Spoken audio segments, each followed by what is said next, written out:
Pesky Screens. We're downstairs in the gamer workshop. I think I'm pretty much going to call it because we work down here for processing orders, and also too we work down here for my gaming setup downstairs because this all started from me just basically putting in one projection screen just to watch some TV downstairs as it worked, and it turned into all of this. So bit by bit by bit, I've been working on it.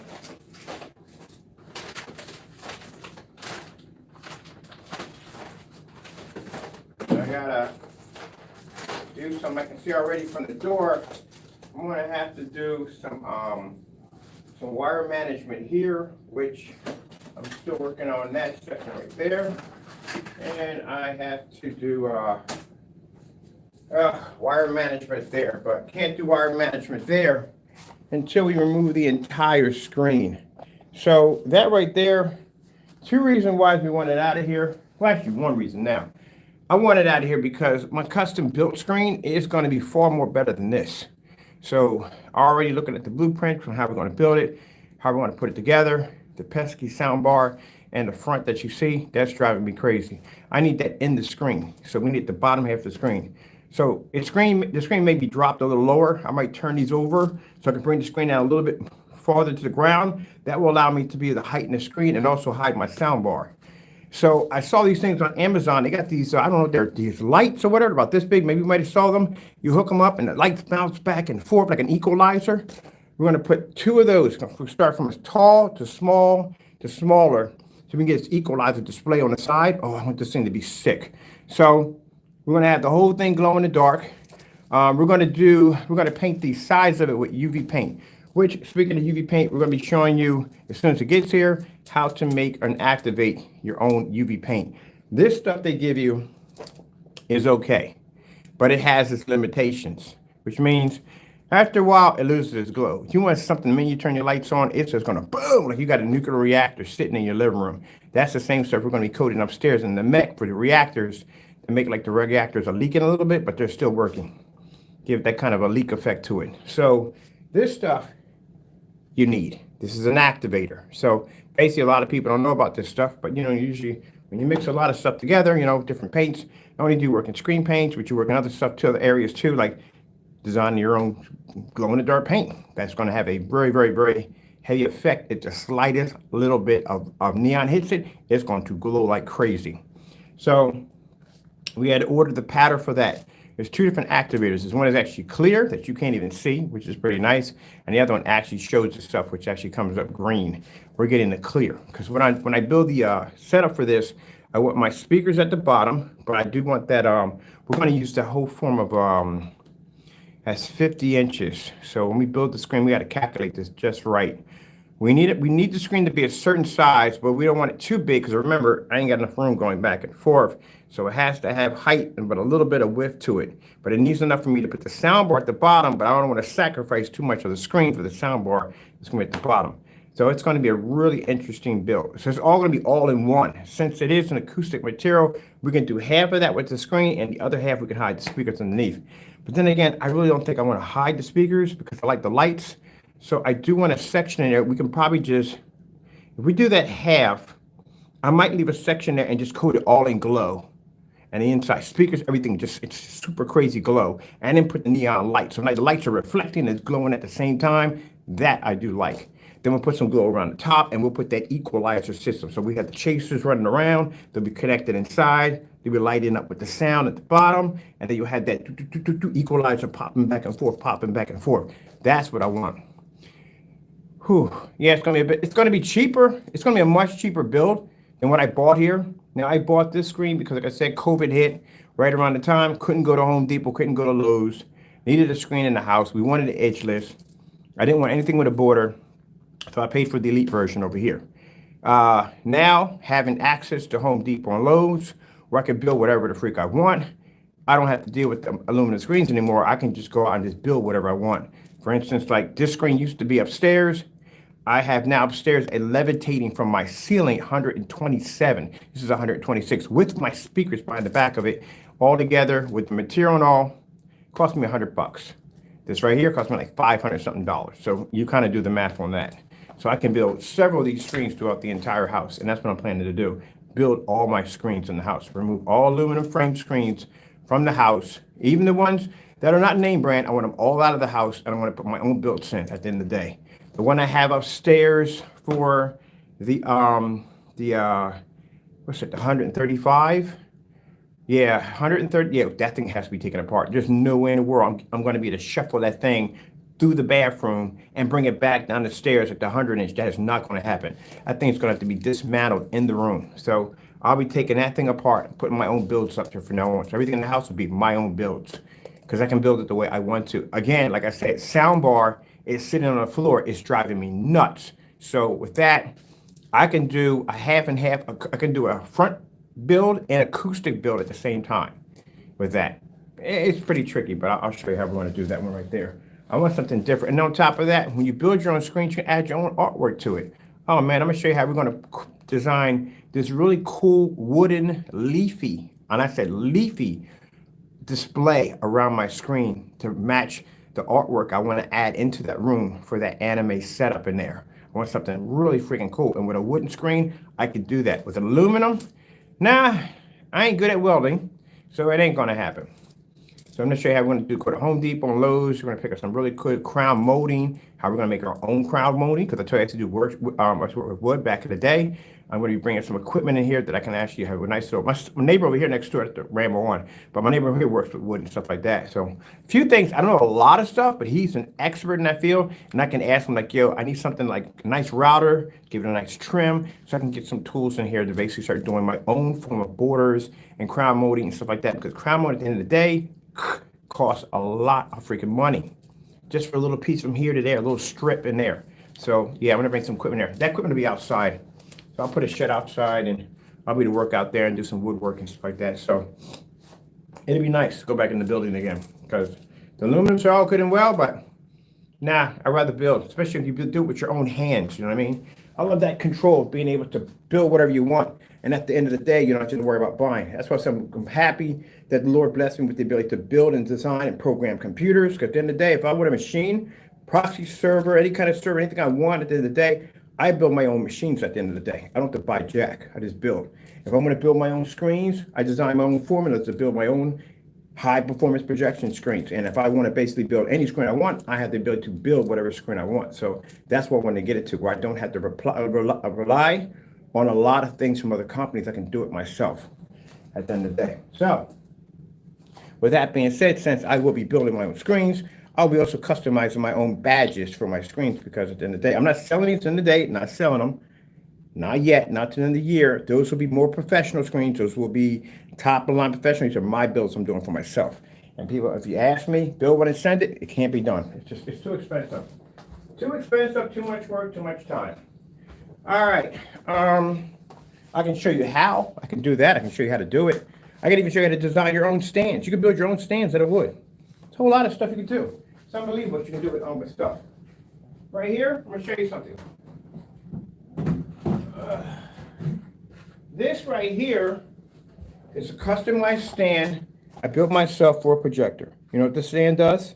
This stand allows me to be able to take a projector, lean it off the side of my balcony like this. The projector fits in here in this slot. The lens comes here.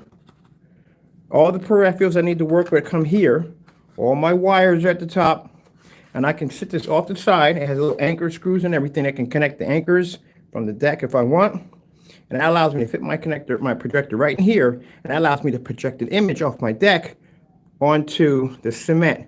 Now, some people may ask, what would be the purpose of that? I had a picnic table outside. It was coated with our black technology. You can literally watch a TV show off the table while the projector was over top of you while you ate. Just something fun to do, to put out the post, to show you exactly all the different things that you can build yourself.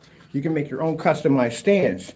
So stands that I have upstairs for my projectors, all those are things I built. I built one for horizontal so I can put my projector in portrait mode. So I had a stand set up that I can actually just take the projector, slap it in, and it would sit there in portrait mode, allow me to be able to stand my projector horizontally so I can basically watch anything off the portrait mode screen. When I had that upstairs with the 100-inch and in the gamer room that was in portrait mode, it was a customized stand for that. I wonder where I put my customized stand for that too. I'm gonna build me another one. best stands for that at the end of the day, because keep in mind when you build that stand, the best projector for that is the Chrissy LW 400 and the Chrissy LX 400. And the reason why is because those particular projectors don't have vents at the bottom. They're square. They're completely square. So it's easy to set up. Some of these projectors are rounded on the edges, and it's harder to get the fit in that little tiny casing to get the fit in there. But the Christies are flat on the bottom. They're square. They fit perfectly because there's a handle on that side. And you have to worry about covering up any of your vents and burning out your stuff. That's why I like doing the side them for the Christie. And the Christies are cheap. Those projectors, you can get them for like $100, $120, $130. That's as a matter of fact, I need to buy me a couple more of those just for those horizontal stands. And the horizontal stands, people understand, if you're going to do a portrait mode setup, even if you go in your projector, even if you go into your computer and you go into display and you go hit your display settings and you put it to portrait, it's going to be in portrait, but your projector still has to be standing horizontally up in order for it to function right, because it's not going to work this way. Your projector literally is going to have to be this way to do it. And you're going to have a stand to do that, unless your projector has the ability to go into portrait mode while it's sitting this way. Other than that, you're going to have to flip it this way, and you're going to need a stand for that. And if you have vents at the bottom, which one has vents at the bottom that does that? I can do it too. It's flat. The Sony VPL FH30s, like this one.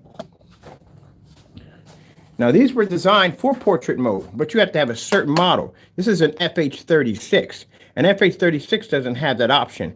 FH36 has the option to be able to do edge blending, which means you can put two of these projectors together, hit a button, and these circuits will automatically, they'll blend without using warp software altogether. That's the perks this one has. The FH31 has the ability to do portrait mode, which means you can take the entire projector and switch it this way, and then automatically there's a button in there to trigger it to go into portrait mode. Automatically. I think you can turn it automatically, goes into portrait mode, switches over automatically. I'm not sure. But the FH31s are extremely expensive and very hard to find. I was trying to get one of them. They're very hard to find. Next option you can get is just getting the Chrissy. I should have bought that downstairs more, the Chrissy projector. The Chrissy, the LXW and the LX400. Now that projector right there, if you go over and you turn it to the side, they are flat at the bottom. There's no vents. This one has a vent here, and there is another vent there. This is the heat. So anytime the short side is the heat, that's where all your heat's going to come out. So when you turn, you have to make sure it's on this side, but still, these vents can't be covered. They got to be open. So when you build your stand, you have to make some kind of way for air to travel through here, where the Chrissies don't have this at all, period. There's nothing there because there's a handle there on that side, and that way you have to worry about burning out your projector. Just turn it this way, and you're good to go. Anytime you see me display any form of projector in the environment, they're all Chrissies from the door, because they had that handle on the side. I didn't have to worry about that. We're going to build a display stand for that, because I do want to do a portrait mode setup for down here. For I don't know where I'm going to put it at. Well, we just need it for the time being. I guess I can hang it off one of the racks or something. All right, so I got to get back to work because there's some stuff I'm supposed to be doing. I want to light my shop up, and I definitely want to do some gaming. And I want to light my floor up. I haven't had my floor lighted up in a while. So just showing you a few odds and ends on what I'm going to be working on. Now we're going to be doing half of this here, and the other half is going to be on the platform. I'm trying to share some of it here and some on the platform. Because not everything would be on the platform. Everything. That is liquid technology. Yep. We're going to be playing around with that this year. I got a setup and I got a projector for that. That stuff activates on 200 lumens. I'm going to see how it activates in the max I was on. We haven't used it down here yet. So right now, what we're doing for the day, that's the screen right there. I told you, it's when we put on the floor. That's when we fold out and throw on the floor. Yeah, completely portable. Dirty Betty. Dirty Betty's about to get a gold plaque right across the front. It says Dirty Betty. That's what I call her. All right. Hey, what are you doing? Not supposed to be there. Yeah, you're not supposed to be there, are you? Giddy up. Let's get chop. Giddy up. Let's go. So what we're going to do in this section right here, because each part of this area, I'm going to put something nice. So in here, got splattered with paint pretty good. It got splattered with paint. We moving stuff back and forth. I already did my paint job here. Everything's nice and white. This is going to be the UFO section. I'm going to go get myself some vintage UFO artwork. I want some artwork here. We're going to be using the glow paint for that. So we need the glow paint for the detail up real nice. So everything pulls out. This whole area is going to look like you're walking through a UFO. That's what I want for this section right here. So I got to go pick up some more leads to run across the back of here and up down here. We want to hook this up real nice. So I do have all the extensions right there for the leads. I'm going to run them right back up. I'm just trying to keep Mr. Hocus Pocus out of this section because he likes to play in that little area right there. And he's so curious with that section. Well, you like cashing them 9 lives, don't you? Stay away from this area. I got to repaint the door and everything. So this is the paint I got right there. That's I need the white paint for that. So this whole section is going to be real nice. I might have a history of UFO sightings, like have a farmer being picked up. It's going to be something really cool. It's going to be a whole storyline. I'm going to have these little newspaper clippings. It's going to be pretty cool. But I always like, I told you, got a big thing for outer space. That's what I like. Right now, I literally forgot to do that.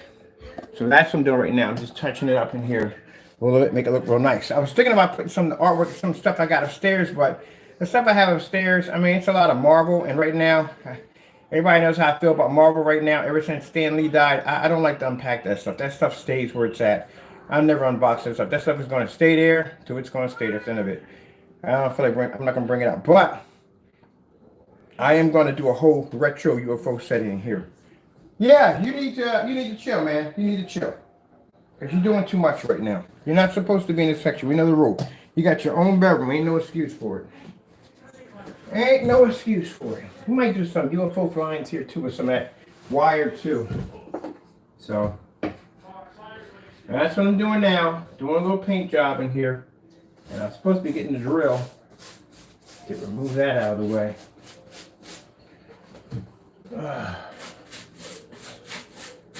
It's up to you if you want to sit here and watch me paint, like I said, but I kind of like to share this stuff.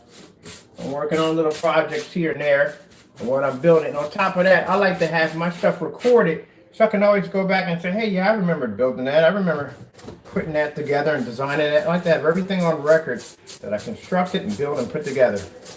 Before, I had a YouTube channel, and I was really into, I first got into IT tech and building and designing. I built so many computers, man. So many customized designs for customers and stuff like that. When I got into it, I started getting paid for it.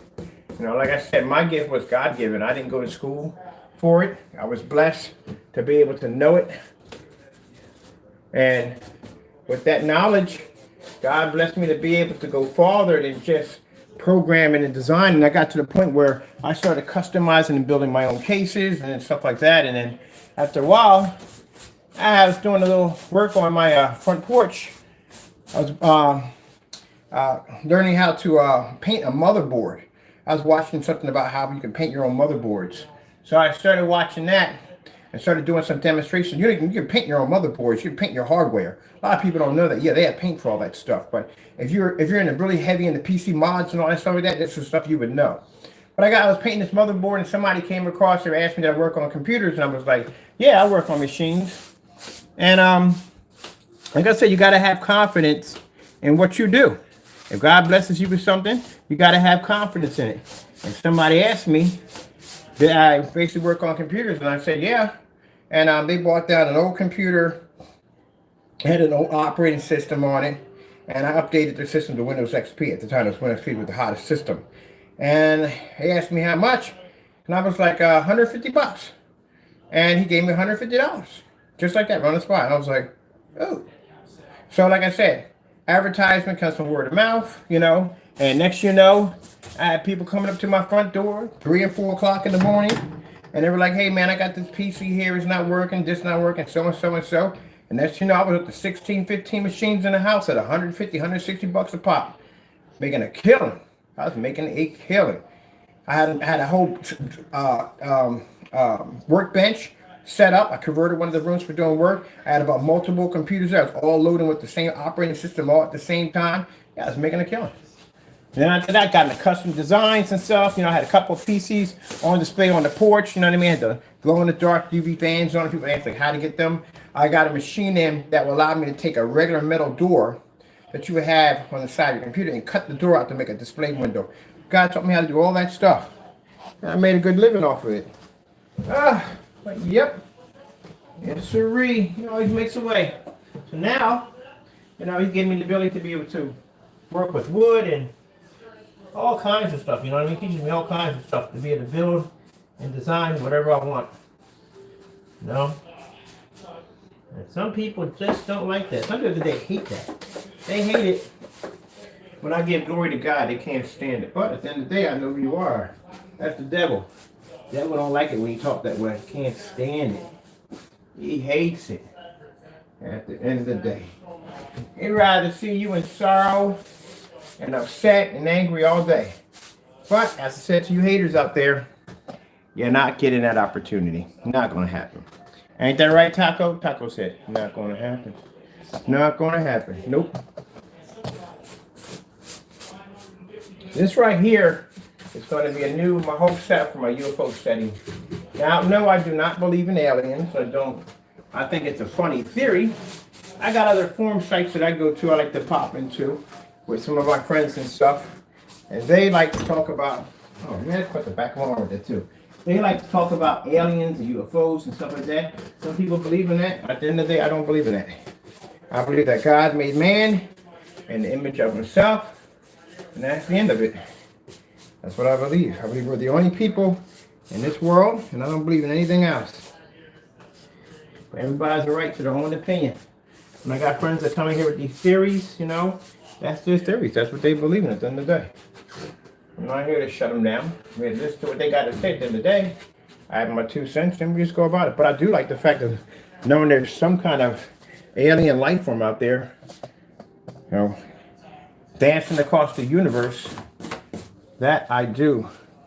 I like to know. I think I'm gonna put the star thing in here. I got a star. I'm gonna buy another one for the other room. I'm gonna put that one in this one right here, in this section here. This will look real nice in here. Oh, I need to be stand up and see this. I'm doing.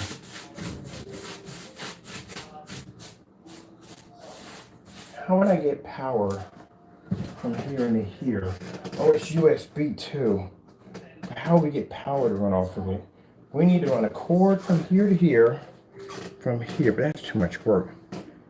Here, it's going to have to be under this. It's under this, back around here, and through there to that outlet. I know exactly how we're going to have to do it.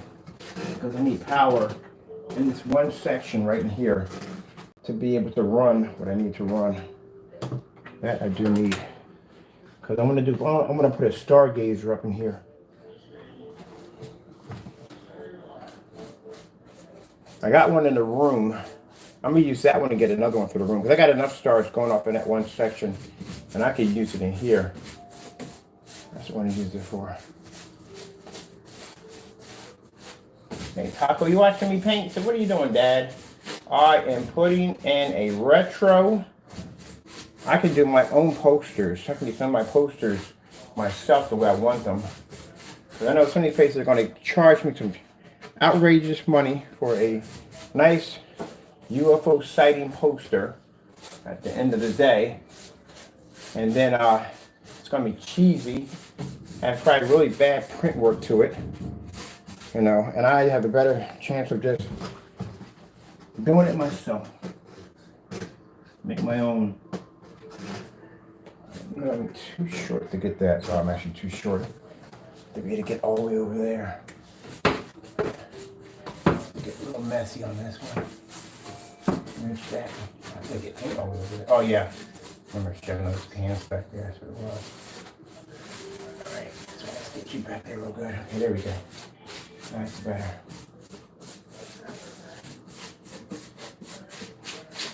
And we start our collection of UFO stuff. That'd be pretty cool. I can't wait to show my friends this. They're gonna get a kick out. Like I thought I don't believe in it, but I think it's pretty cool to think of the theory of it all.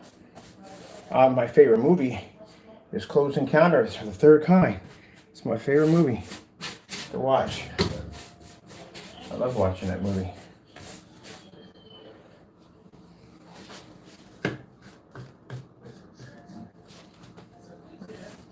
So I think I got my staircase with that.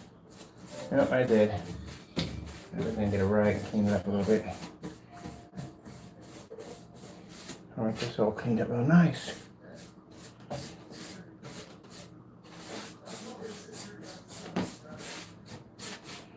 Alright, that's cool. That's nice. I got my staircase twice, so I'm not worried about that. I'm gonna grab me a brush and get that cleaned up.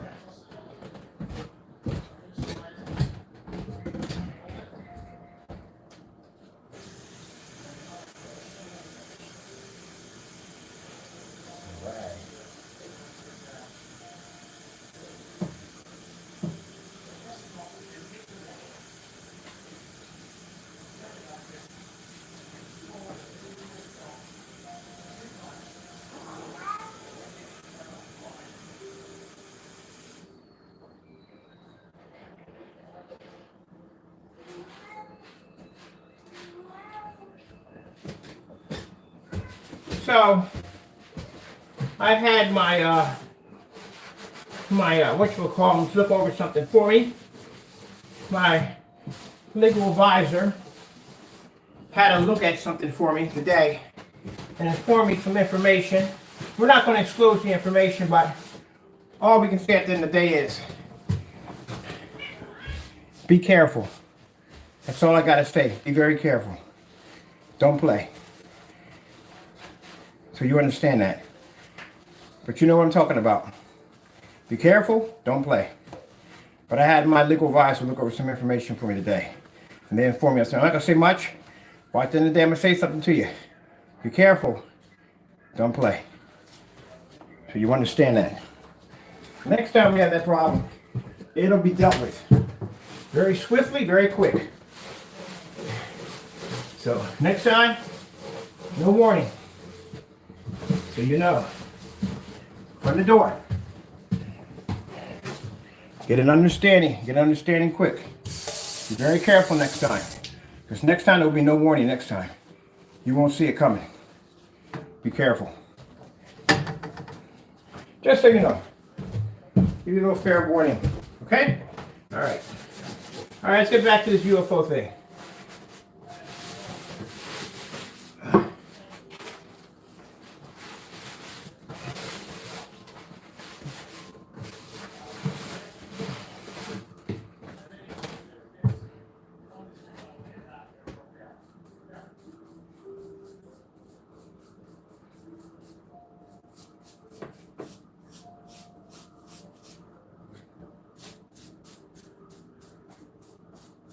I think the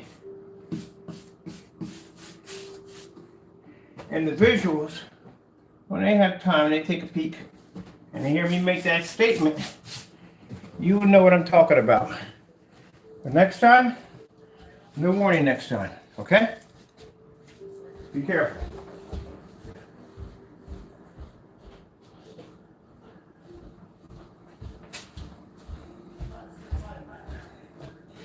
Things are going to be changing for Mr. Bird quite shortly, very soon. And I'm not going to say much about it, but Mr. Bird's about to have a lot of power real fast, real quick. And I'm going to say at the end of the day, be careful. Okay, let me see. I want to get this section right here. All right.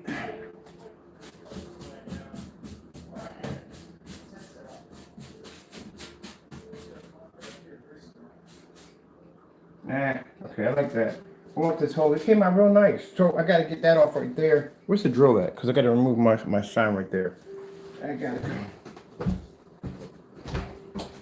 Let me get the top part of this. I got all that. It's nice and white because it's going to go over nice. I think I'm going to run that test.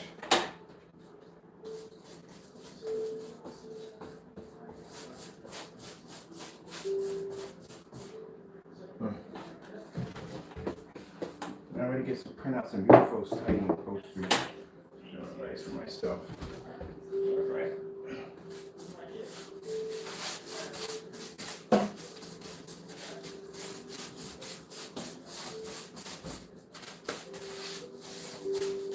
I love painting. One of the things I love to do is to paint. All day. Today I'm feeling good. Just all day.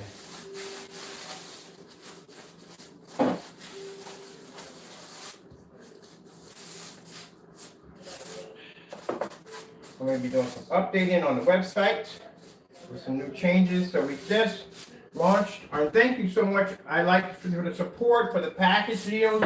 Thank you so much. We got a bunch of orders that came in for those 180-inch cinema packages. We have now that starter kit.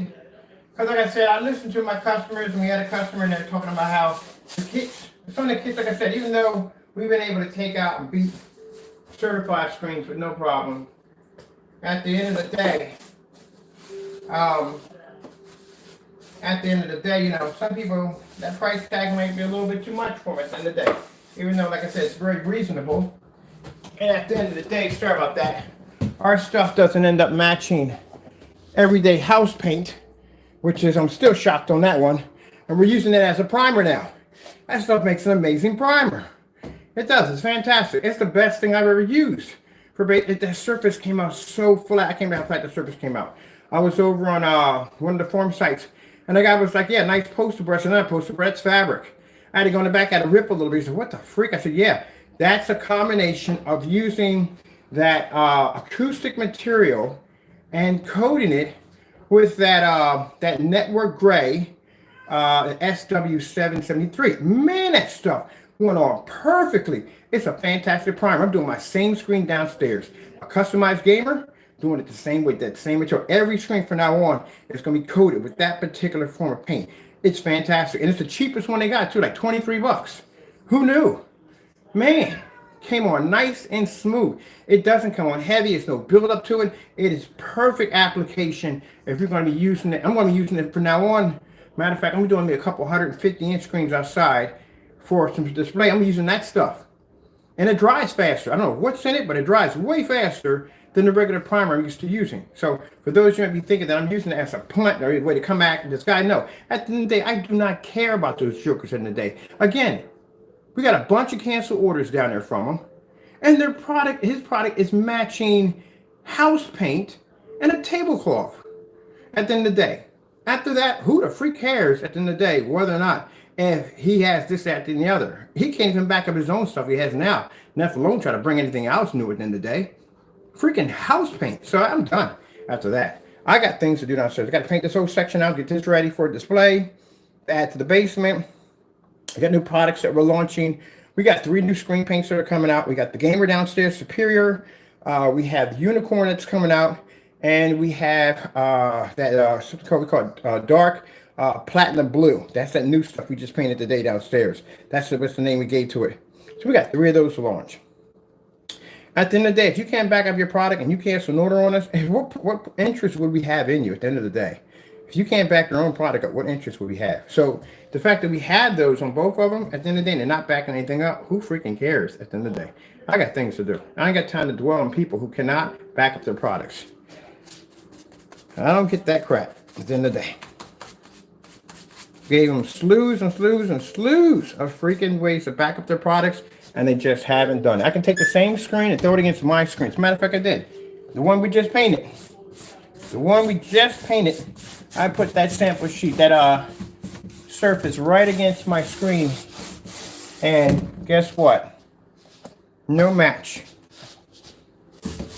So, if they're not going to do it, why waste my time with them at the end of the day? I'll just see him in it. Well, when we get ready to go to court, that's when I'll see him. Other than that, don't care. We need to, what the heck is that spot? Because that's still coming up really dark on that side. I don't know why. Let me see what we need to do here.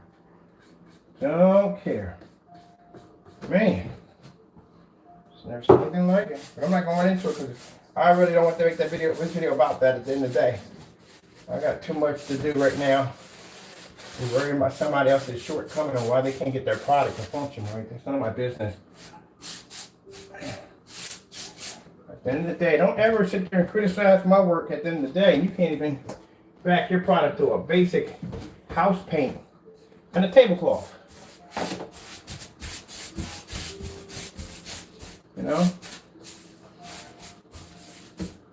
We're just seeing some scuff marks here. Bring it up there. Moving that screen.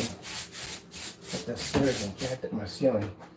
But yeah, don't even bother talking about anything at the end of the day.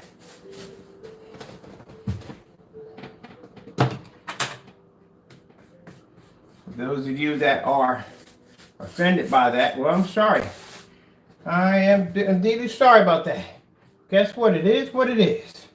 Everybody expects for us at the end of the day to back up our work, and they want to ridicule us on what we do over here, and we return the favor. Now it's all poor them. Man, y'all get out of here with that nonsense. That's why I said we're wasting time with y'all. We're not wasting time. We got time for that. We got time for that nonsense. Now we got the website up. So from now on, we need to post, it's there. And if the people need to see, and they need to get the results, is there. And if they want to do the testing to back up their products, everything's there. That's it. Simple and plain. If you feel in any way that anything has been wronged against you, all the information is right there. What kind of paint we use, what kind of blackout cluster we use, what kind of tests we did, how to buy it, where to get that. You simply do it yourself. If you choose not to do it, then it just shows you can't back up your product. The cancellations alone prove that one. So why in the world I put the effort in to entertain it anymore? I'm good. All right, let me see if we got everything here. I'm going to put some frog tape here because this is right here, right near my tile, and I'm not messing up my tile. And drop some frog tape right along in there so I can hit that section right there without messing up my tile. Other than that, we got it nice and white and nice and bright as I want it. I got to pull my sign out of there and paint over that. That's what we're going to be doing next. And after that, I'm going to be throwing in, where's my neon lights cap off at? Oh, wait, we do got some extra neons. We got them for the other screen upstairs. I can put those right along here and add another extension in. So we are, let me see what we got here. These are the chasers. Chasers are right there. We got two adapters for the chasers right there. We have one feed here. There's one feed there. I could actually connect a Y adapter for a chaser there and run that, continue the chase on that one. That's not hard to do. That's not hard to do. This needs to come out. Where's my sign at? Ugh. We gotta get rid of all this, gotta be cleaned up in there to get that cleaned up.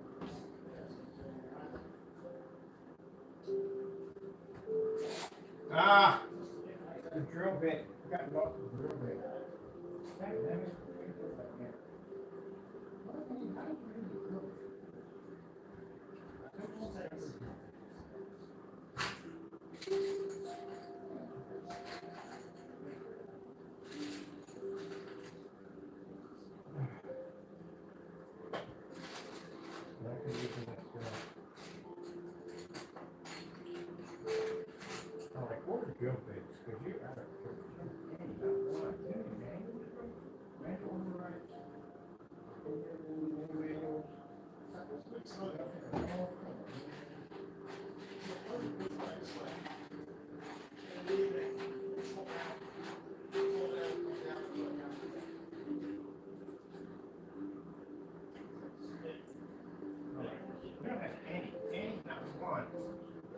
Like we're like seriously, we always have an extra screwdriver in here for working.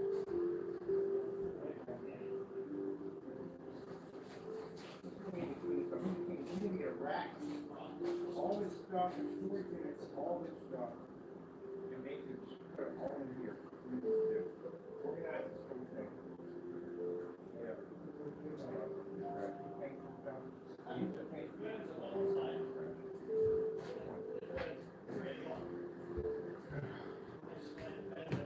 Literally cannot find one manual screwdriver. That's it.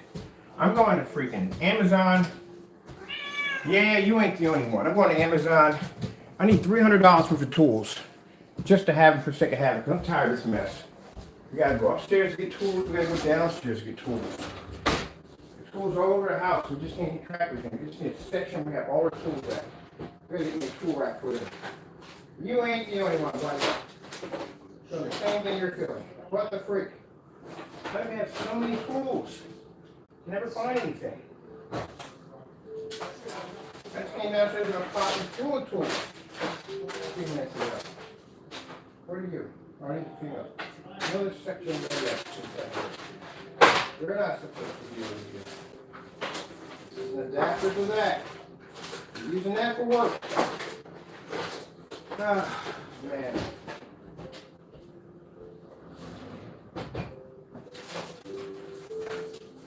That's in there. That's in there. Literally can't find a manual screwdriver. I've got about 4 or 5 of these in the house. So I got to get me a rack to put all my stuff in.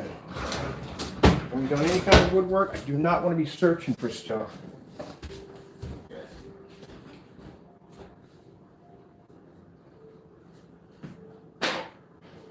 These don't tell me we freaking twist tie. We always need scissors for that. One step to the next one. Always something.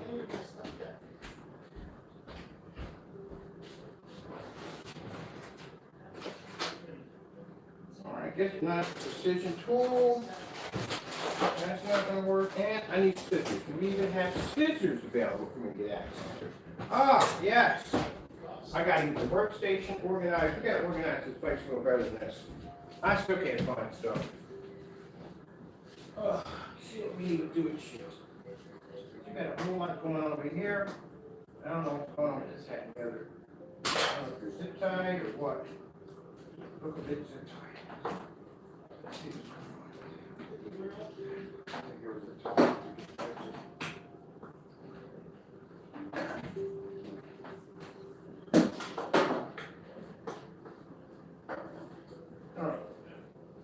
And we need an extension cord.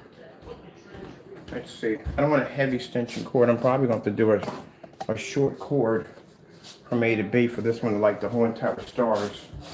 I'm probably going to put two, what can you call it? Hit you off that star for the back.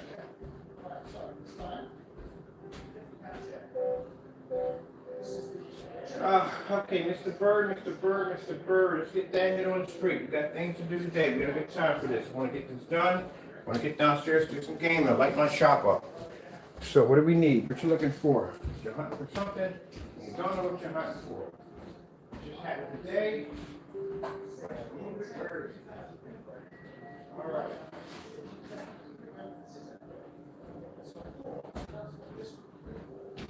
Biggest problem is when I don't like clutter. I don't like clutter in corners. Drives me freaking nuts. Right now I got a corner right here that's bugging the daylights out of me. I got to go in there. I got to take all that out of there. And I got to clean that corner up and straighten it out. Even if it's organized, I still got to do it. I can't stand it. At the end of the day, that junky, pop. Oh, stuff would drive me nuts. This stuff would drive me nuts. Pots and pans, these are clean. But just having this little bit of stuff in the sink will drive me freaking crazy. Like I got to have corners. I got to be able to see my corners clean at all times in the house. If I look at it, I gotta see everything got to be organized in that corner, everything. It'll drive me nuts.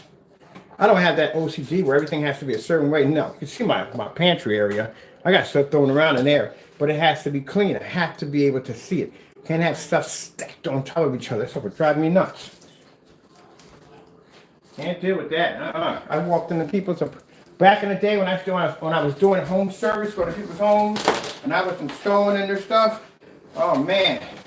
I walked in some situations like I can't be in here. I feel like I'm suffocating. The stuff stacked on top of stuff, stacked on top of stuff stacked. I can't do that.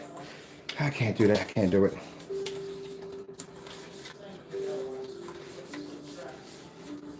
You gotta be organized. That'll drive me nuts. You can't do that. That's the way. Yeah, found it out the hard way. We're gonna put this light over here because this light is going to expand. It's going to cover stars, boom, from one end to the next. We're going to put another one over there. So when I walk down there, open this up, all of that has stars sitting all over. The same effect we have over there. But I'm going to need another projector for that. We're doing this cheap. The whole object when we do this stuff, these projects and these sections is to do it cheap. We're not trying to spend any money when we're doing this. Now I'm still working on turning this into a 1920s vintage theater room. We're still working on this in here. This is not going anywhere. I got to get the frame built out for this. There's a lot of painting we got to do in here. I'm thinking about putting a nice little chandelier in here because I got ultra short though in here. It's not going to affect the chandelier if I put one in here. A nice little small one, nothing crazy. But I want to have everything have a little vintage look in here because I like the rug. Everything reflects off the rug. That's what I want in here. So we're still working in this section. We just got to get to it. That's all. It's a work in progress. That's all. Kitchen's not even done yet. Still working on the kitchen. We got this whole Miami Vice thing going on in the kitchen. So we're not done with that yet. I still have to finish my lights that are connected from here to here. That's where we ran out right along here. But this is going to have a Miami Vice theme to it. So I got to go on Amazon and go shopping. I got to buy a whole, not Amazon, but I got to go to eBay and Etsy to get the stuff that I want. Etsy to get that vintage stuff to it. That's what I want. So we're not done with this yet. By this summer, this is going to look full Miami Vice, blown out. When we get out here to the deck's going to have a whole nother section. We have a nice little outside living room section for here with the acoustic screen, the lounge. And this side, we got the gamer on this side. It's going to be real nice. But like I said, one project at a time. So this whole, every time I come into a section of the house, this becomes the project right here. Like for the mech room, that's the project. For the Japanese animation room, arcade, that's the project. So this section right here is going to be something I want to do with some retro UFO. You know what I mean? We're going to have the stars and different things reflecting up the ceiling to give it like we're walking into outer space. Nice little soft glow. And then I'm going to get some, if I go to Epsy's, I'm going to get some old-fashioned robots like, what's that robot they got from Lost in Space? Stuff like that. You know, we're going to have it here, decorations here, posters here, UFO sightings and stuff like that. Something really cool, you know what I mean? So that's what we're going to be doing with this section. That's what I love about having multiple rooms, is to have turn that room into a whole nother world. That's the whole purpose. Another world, a place to escape to at the end of the day. That's what I love about my house, that at nighttime when I turn the lights out in here, it's a whole nother world. We're still working on this section right here. This is the Blue Lounge. That we call it the Blue Lounge. So the Blue Lounge, everything is in a nice soft blue. I might put a nice fish tank with those robotic jellyfish, because I'm not getting the real things at the end of the day. So everything in here is going to have a nice soft blue to it. That's what we have in here right now. That's why I call it the Blue Lounge. That's why I like this screen. This is the screen I used to have downstairs. This is the 126 Elite. That right there is the one I built. That thing elevates from the ceiling. It's connected to the ceiling. There's no weight to it at all whatsoever. And my soundbar sits behind the back of it. But yeah, we're going to change all this out just a little bit more. We got a little more work to do in here. And the Blue Lounge, just a little bit more work. I mean, changing this out. This is for the time. We're going to change this out so all this matches together with my rugs in sync. But then again, I might not. Sometimes it's not good to have a rug in sync. We'll figure that out as we get along. But like I said, all this is going to all be redone in here. The furniture and all. And I wanted to make it look like a kind of, like a really cozy lounge. That's what I want. Nice cozy lounge. So we need to get this movie stuff out of here, because that belongs in this section over here. And we need to turn this into the 1930s movie theater setup. That's what we're going to do in here. Gonna vintage it out a little bit. Yeah, so like I said, work in progress. All work in progress. This is what I do on my off time when it's just me and Mr. Bird, me and the Lord. So yeah, we build our stuff. And all this stuff we're doing doesn't cost a lot of money at the end of the day. It's very cheap to do. Anybody can do it. You don't have to spend a whole lot of money. That's the whole purpose of it all. Do it for an affordable price that everybody can afford, but make it look crazy expensive. All right, let me see. I tell you one thing. If you want to do a ceiling projection, I bought quite a few of them. I'll tell you right now, I'll give you a piece of advice. This right here is okay. That's the first one I bought. That cost me $100. I think that's a Stargazer. It's okay. It gives you like a little laser display of lights. And it did have a little thing that activated that was blue here, like this. We give you that kind of blue activation right there. This is okay. This is a nice one. But the best one out of all of them, this was $100. That's $59. This one right here is okay. This one was a misdeception because this one promised me shooting stars. And I didn't get any shooting stars on that one. But I do like the display. When you want that whole galaxy look to your ceiling, you have to overlap multiple projectors. I would suggest you mount them a little higher up because you don't want your kids walking in front of them. This right here, if I walk in front of one of these, it ain't nothing. I'm used to being hit with 5,000, 4,000 lumen projectors. So this, I wouldn't stare at it for too long. It's a laser hitting you. But if it caught me, at the end of the day, it's not going to bother me. But a child at the end of the day or a pet, yeah, you want them off the ground.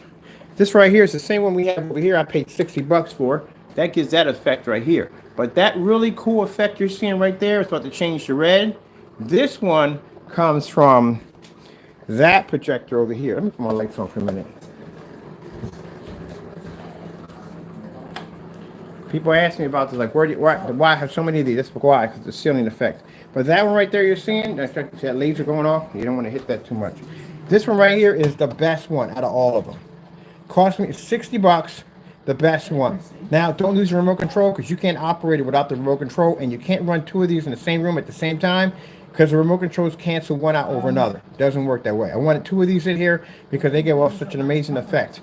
I got to figure out where the sensors at to turn it on and off. If I can get inside of it, I can disconnect it. Then I can run it because that's the only problem. They run both at the same time. But other than that, this is the best one I ever bought. This actually moves the stars around at the same time and changes out to that green and blue and puts out the soft blue at the same time. Freaking love it. That's the best one I bought. And keep in mind, when I said they're connected, I'm not joking. They're connected. I had one upstairs and one downstairs. I was still able to turn one off. I couldn't get them both to go off at the same time. So that thing can't be anywhere near the other one, anywhere else. For some reason, the sensor on it, the IR sensor, is extremely powerful. So yeah. Now, just to let you know, you got to do some experimenting with your LED lights at the end of the day, and I'll tell you why. Because the Amazon Fire Sticks, if you got them, they trigger off your lights. Yes, they do. If you wake up one day and all your lights are white, and you're hitting the remote control, and you can't get them to go back to blue or whatever color you got, the trick is, nothing's wrong with them. You just have to unplug them for a little bit, plug them back in, and they reset. That's all it does. I know that ViewSonic remote controls will trigger your lights off like crazy. That's why for a ViewSonic projector, you will never see me in here basically using the remote controls, because it would throw your lights all over the place, especially if you got them in different colors throughout your house and you got them set just right. It'll throw everything off in sync from the door. You have some LED lights that will conflict with other LED lights. That's something else you got to watch out for. Don't buy too many of a different kind, because one may not work well with the other. So that would be a problem today. Make sure you get them all the same lights in that one same section. Like these right here, they got to come out, because for some reason when I trigger the ones upstairs, these suckers go into a disco effect downstairs. So they got to come out. But for so far right now, all the lights I have in here right now, the way I've got them synced in here, they don't affect each other anymore the way they used to. Now the remote control in the hallway is something different. Those are white lights, which we're going to be changing up pretty soon. I might keep my hallway whites. I like those in there. But then again, now I'm going to change the hallway out to something else. It's boring. It's so boring for me. I want to do 3D mapping in the hallway. Seriously, I want to do. I don't want to mess with the floors. And then I'm just want to get some of those puzzle piece mats and coat them with the black technology, phantom technology, and puzzle piece my screen into my floor. That's what I'm planning to do. Then I'm just going to basically 3D map the entire hallway. Just paint it all black. 3D map the entire thing, and I can change that to anything I want. If I want to change the hallway into a beautiful meadow with butterflies, I got that option.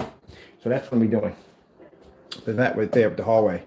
Because that's what I want to do with any hallway for that. I just want to basically 3D map the entire hallway. That would change it. Anything like I waterfalls on one side and tropical birds or whatever I want. I can have nothing but flowing fish. I can walk side by side with the whales. Everything. That's what I want for the hallway. The hallway is boring enough as it is. I want to just change it up. So that's a project. The hallway itself is a project. So an expensive project at that, not a cheap one. Them portable projectors for 3D mapping, those portable ones are like $1,000 a pop. So only $2,000 to put projectors into the hallway, to convert the hallway into 3D mapping. Oh man. So some people think if you 3D map and you have a projector going one way, it's only going to scan one way. You have to have multiple projectors to scan every corner of that object. Yes, sirree. All right, so we're going to get this to dry. I got to get my sign off here because that's the last thing I got to paint before my paint dries out. And I'm done. Got to find me a screwdriver.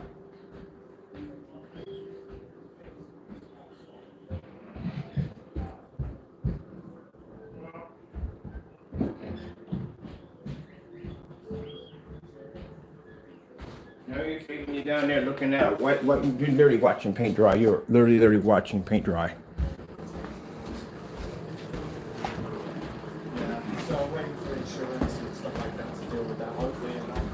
We got these curtains to get rid of because they got to match the other curtains.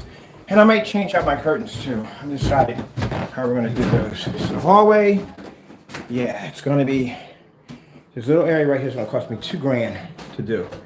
So good thing the floor is thin in here. So we'll puzzle map the floor. We're going to take each one of the puzzle pieces and spray them. This is going to be sprayed in with black phantom technology. So we're going to touch my floor, map out the whole floor. It's all done from here to here to right. I don't want it here because when I walk up the stairs, I don't want to see 3D mapping here at all. I want to be able to walk in and go boom, see it here.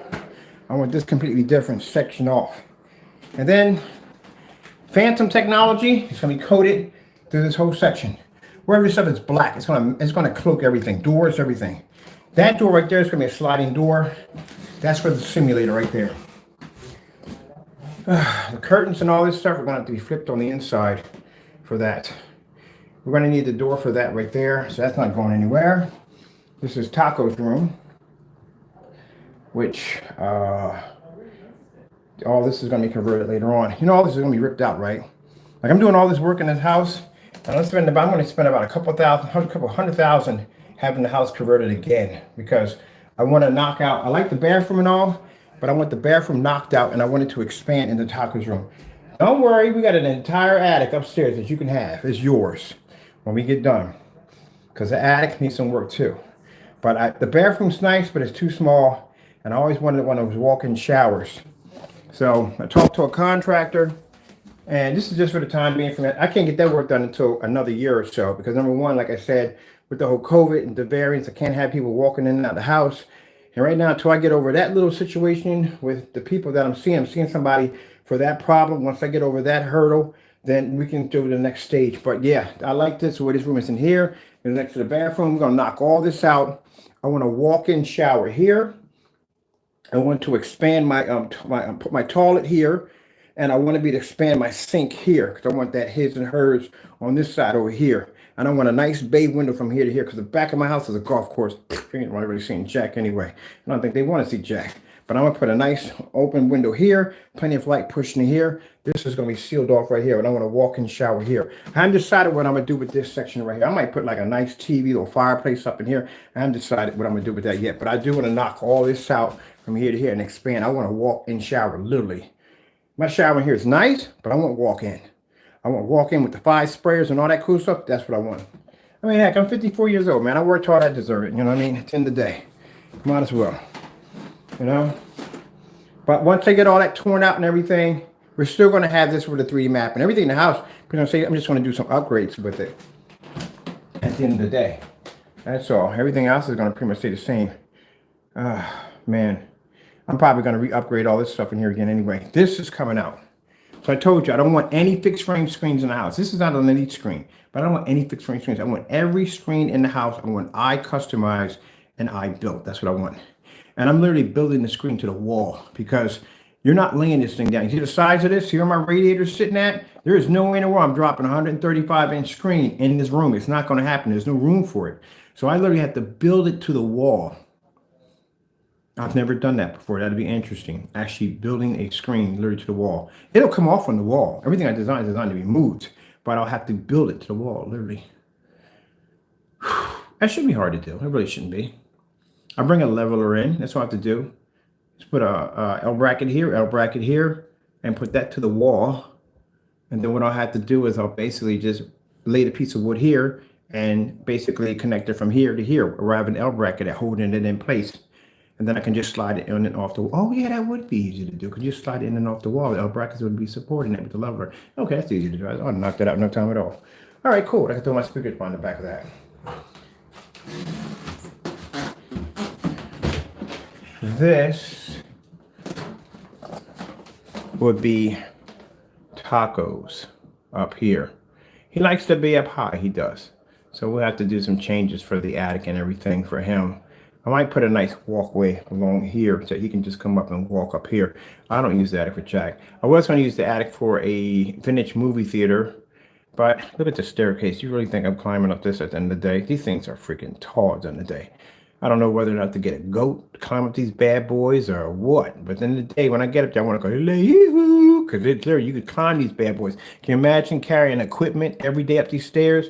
Oh, no. I thought about it. The cat's getting the entire top floor. That's his.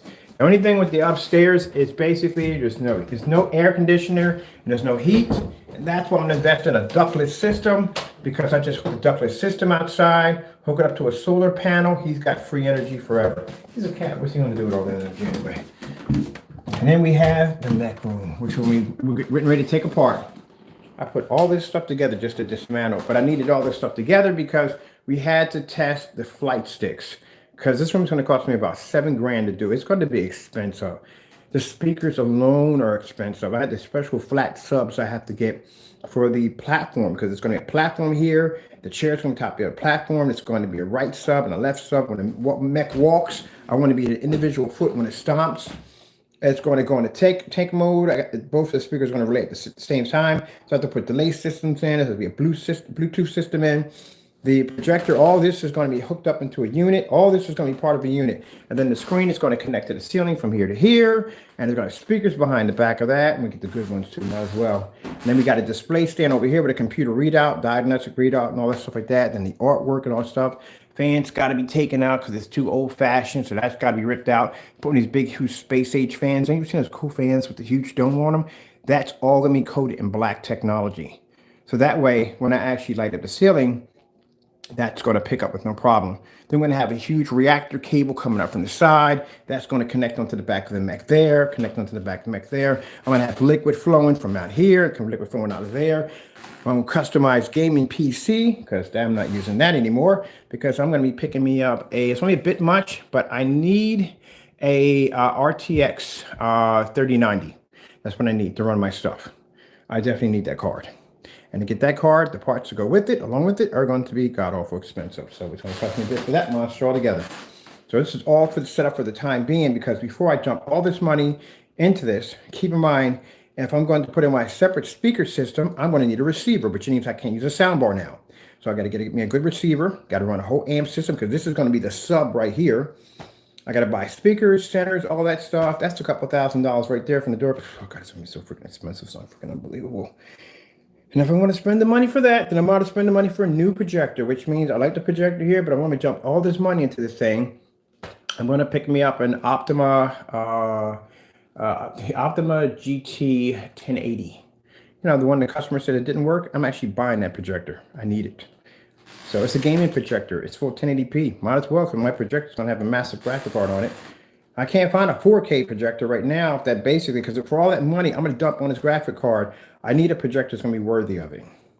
That's an expensive graphic card. They are not cheap. They're like $5 grand for that card right now. Hopefully, by the time we get done building this, because this is going to be a 6 to 7 month build, hopefully by then the card's a lot cheaper, but I got money invested in the video.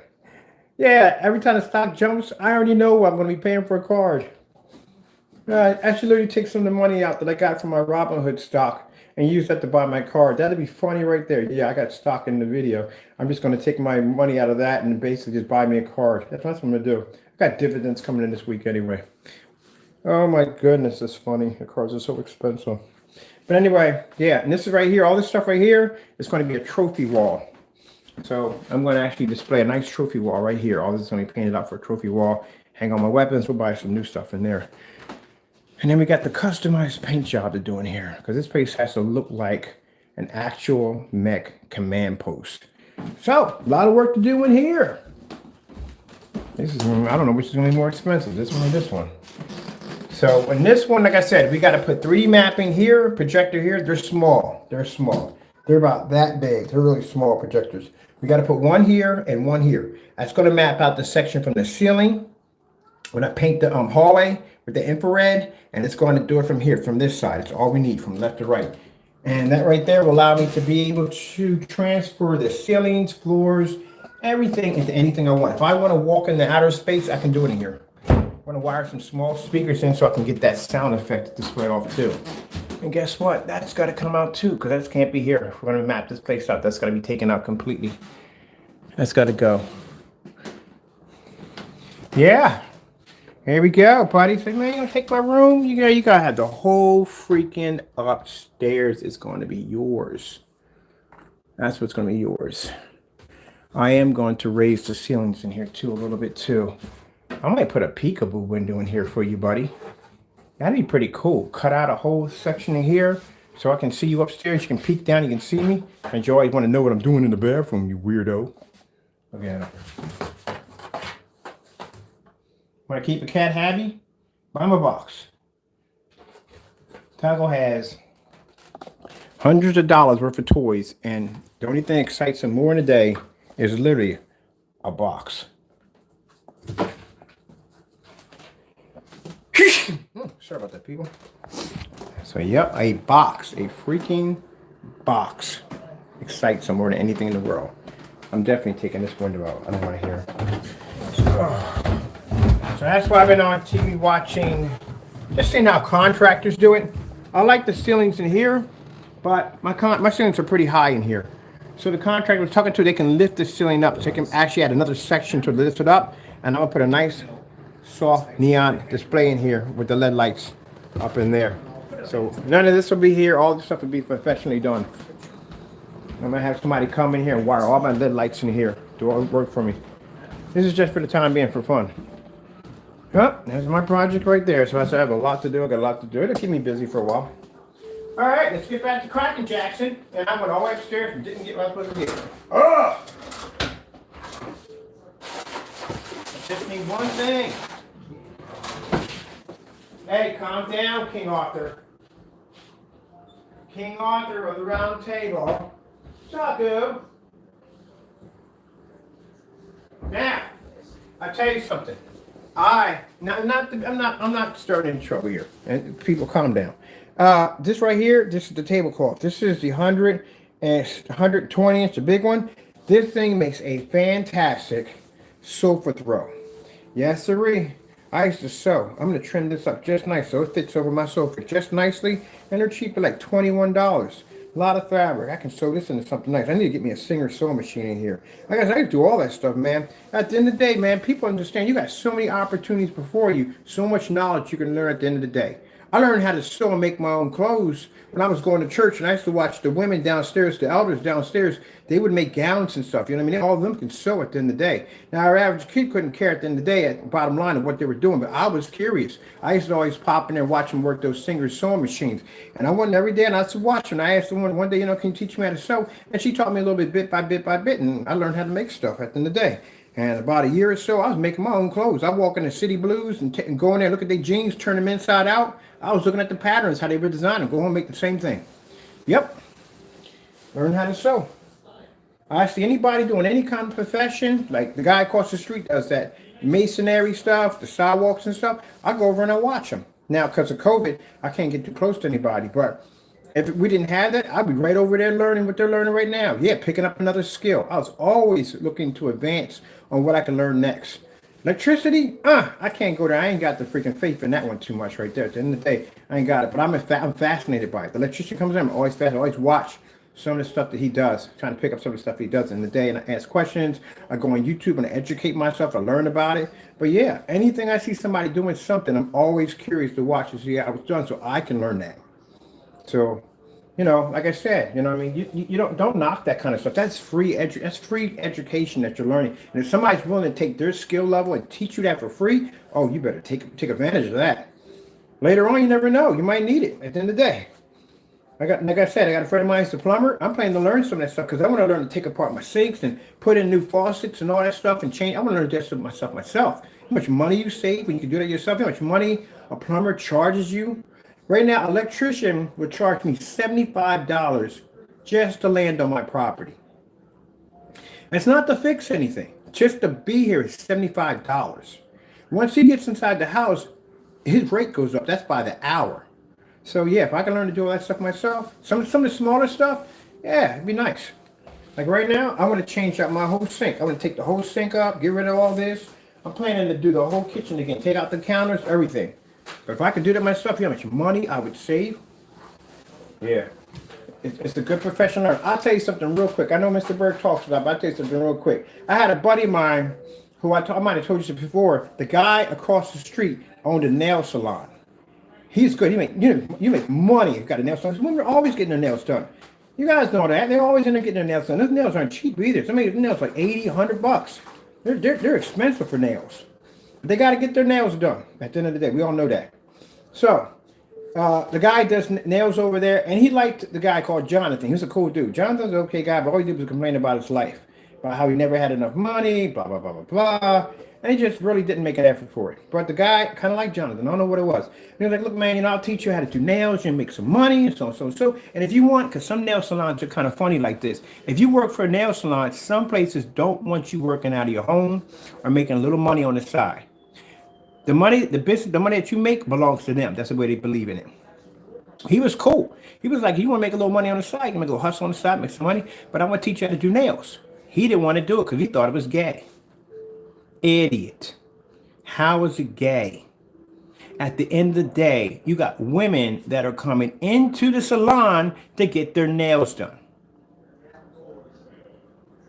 If you're gay, then you're not interested in them. You'll be with somebody else. But at the end of the day, if you're not, then guess what? As long as they're not with someone or they're not tied with somebody, but they're single, boom, there you are. Best icebreaker on the face of the planet. You are literally doing something that she basically can connect with you at the end of the day. That's a fantastic icebreaker. And at that, you make a lot of money. A lot of money. And he didn't want to do it. And guess what? So the guy made his money because usually what most people do, if they come over here, they're not from the country, you know what I mean? They come over here, they will make their money, save it up, send some of it home. Either they might plan to live here and some of them just go back home. They make their money and they go back home. They make enough money, they nest it away, and they go back home. And that's what he did. He sold the shop after about 3 or 4 years and he went home. And he lost his opportunity. Huh. Well, oh well. They've been making a killing. Opportunity lost. Where is my screwdriver? Can't find my screwdriver in this place. I can't believe this. You know what? I bet you $100 in the box. Now, you lose. Take you guys upstairs for a couple minutes and I forget what I was doing upstairs. I want to get this done. It's getting late. There's things to do. Now you're probably wondering, like, why in the world is this guy up so early in the morning? I just woke up about, I went to sleep. I only required 2 hours of sleep a day, actually, honestly. I just woke up about a couple hours ago. I'm up for the day. I'm not going back to sleep. I'm up. This is me right now. So as long as I get those hours of sleep, I'm good. I'm wide awake. Taco Kitty! Taco Kitty! Living in the city! Taco Kitty!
Teach us, Mr. Bird.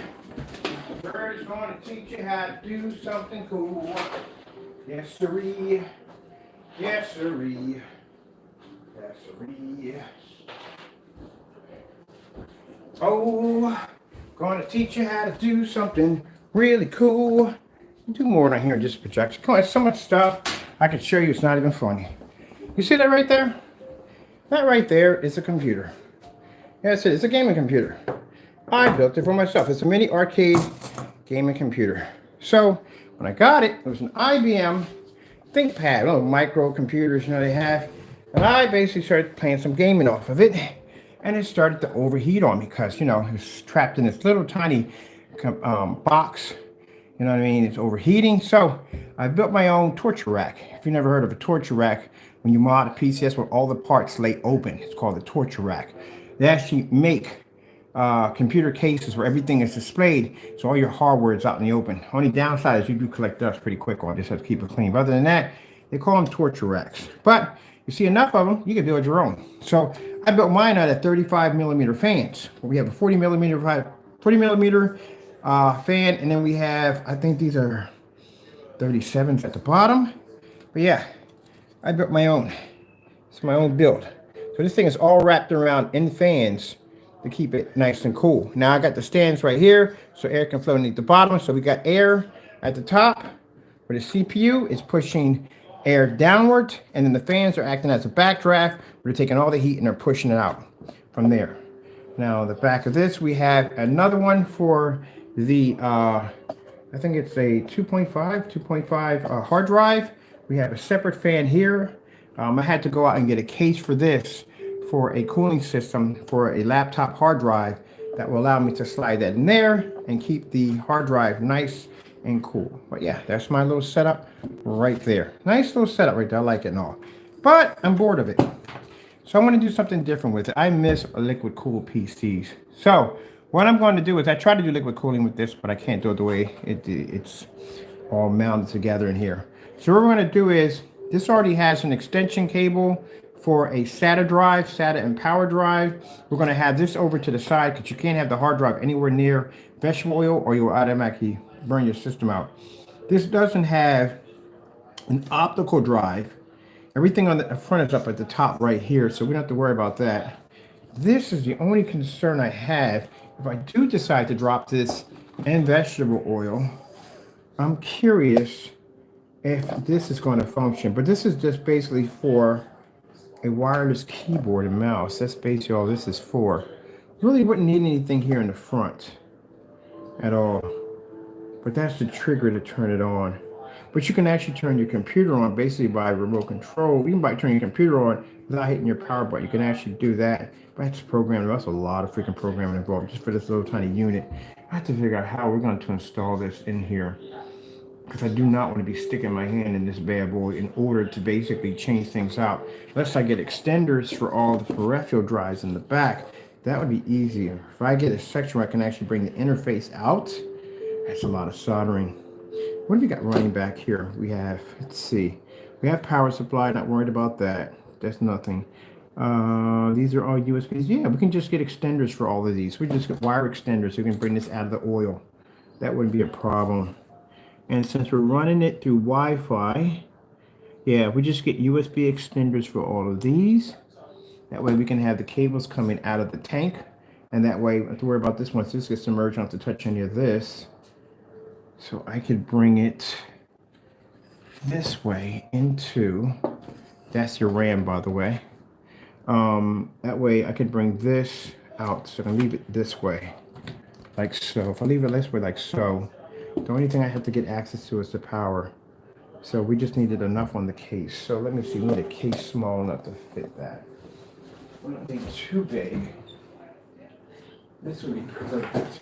This would fit, or do I have to get a bigger size? It depends on if that will fit. I might need something a little bit bigger. Yeah, I need something a little bit bigger. We make our own cases in here. We don't buy them. So I need something a little bigger than this to get this to fit in here, because I'm going to fill this with vegetable oil. We're going to do a liquid cool PC, vegetable oil cool PC. So the thing is basically is trying to figure out how we're going to map the board out. Now usually if you're using a regular motherboard, it's a little easier, but this is a probably micro ATX board, so it's a little different. So basically you don't want to be sticking your hand in this oil over and over again. You want to be able to turn it on. So you need this part right here in the front needs to be right along here, so you can turn it on and off at will. But the problem is that usually with most motherboards, everything is up front. But with this one right here, we have stuff here from here. Peripherals going to the back, to the front. This right here you don't need. You can get extenders for all of these to bring that out of the vegetable oil. We need the power supply up front so we can get access to that. This in the back is going to be under vegetable oil. So what I'm going to have to do is I'm going to have to run extenders for every last one of these outputs to bypass all of this and to connect out of the case so we can get access from there. That's what I'm going to have to do. Yeah. And then on the top of this, you will have a compartment that will allow you to slide your hard drive into to keep it nice and cool that will fit up on the top. Now, since it does not have an optical drive, everything is downloaded. It works much like a PS4 without an optical drive.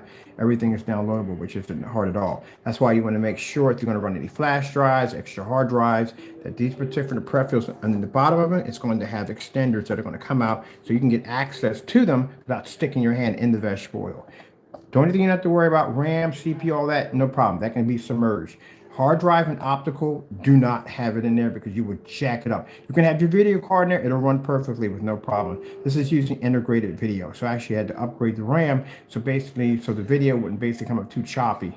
So like I said, very easy to do. But this is my own mod I did the first time because it came in a little tiny case, and I didn't like the case it came in because it was overheating. So I decided to turn it into a torture rack, all fan torture rack unit. That's what I designed at first. But now I'm bored of it and I want to take it apart and I want to stick it into a case for vegetable oil. And it's cool with the vegetable oil, you can put all kinds of stuff in there like you're using your fish tank, it'll run the same way. The bubble effects, the LED lights, all that stuff runs under vegetable oil. So we're going to make ourselves a nice little unit. This is going to be my nuclear reactor we're going to be building. This is going to be, this is one of the computers going to be using it, but we're turning this into a server for networking games and stuff like that. That's all. Easy stuff. So I just have to map it out in my head after I have to get it done. But the case is too small. So we're going to make our own case. We have to go to Amazon and get one. That's what we're going to have to do. Now, to make sure, some people punch holes in theirs and they screw the motherboard in. Bad. It's okay, but again, like I said, better safe than sorry. I don't do that. What I do is, see what I have right here. My stand is caught there. See right here, we had the motherboard right here. This is where I extended extra screws to put in the fan. What we're going to do is we're going to basically use a bolt system, and we're going to use the they're going to be hooks. So imagine hooks that come up and they latch over the side. And when they come over, we're going to put bolts and screws in the side, and I got a machine to cut. If the bolts are too high, they fit nice. So I can take the motherboard and take it and hook it on the side, and that way do it that way. I don't want it bolted to the casing at all, period. Just in case if I want to interchange it out. Well, that's one of the things we're working on too. Mr. Bird has so many projects going on inside his head. Yes, I do. Yes, I do. Yes, I do. Screwdriver. Let's get to work.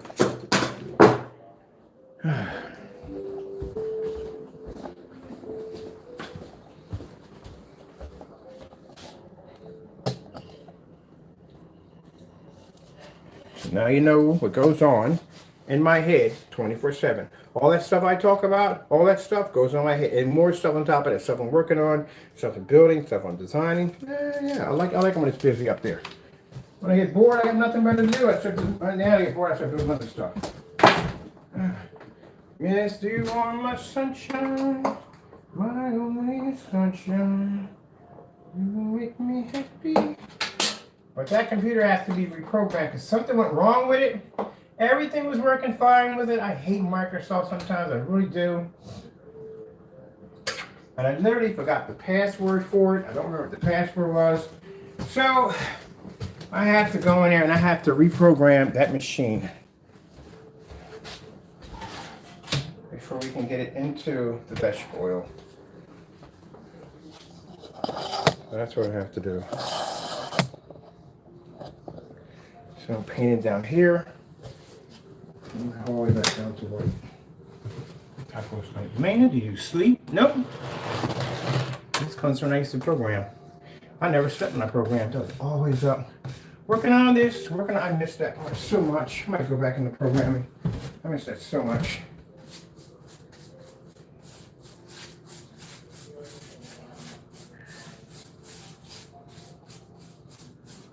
Miss that so much. Always so much fun. I got into this field. Before I got into this field, my setups were so much different. Monitors all over the place, computers, servers, all that stuff. That used to be my setups. Never slept. Refrigerator full of Mountain Dew and junk food, crackers, Snickers. I mean, all kinds of junk food you think of it, just piles and piles. We had a rule in there. It was 6 of us that used to go in there and program. We had about 4 trash cans. In the trash can, we would spend the first week just topping them off. If you took anything out of the trash can, if you took one thing out, you had to put two things back in. That way the trash cans always stayed filled. So we had cake on one side, we had candy, we had all kinds of stuff in there. Just had to make sure you replaced it. If you took one out, you put something, it always stayed replenished. So that's all we did. When my buddies came over, they jumped on their machines, and we programmed, had fun, gaming, the whole 9 yards, do mods, everything, man. It was so much fun. Now I want to go back into that field. I love programming. I love building computers so much. I'm going back into it. But then, like I said, it's different for me now because before when I had to build machines, I go out and buy me a good monitor and all that stuff like that. I make my own screens now, so that's still different for me now. But still, at the end of the day, I want to go back into that.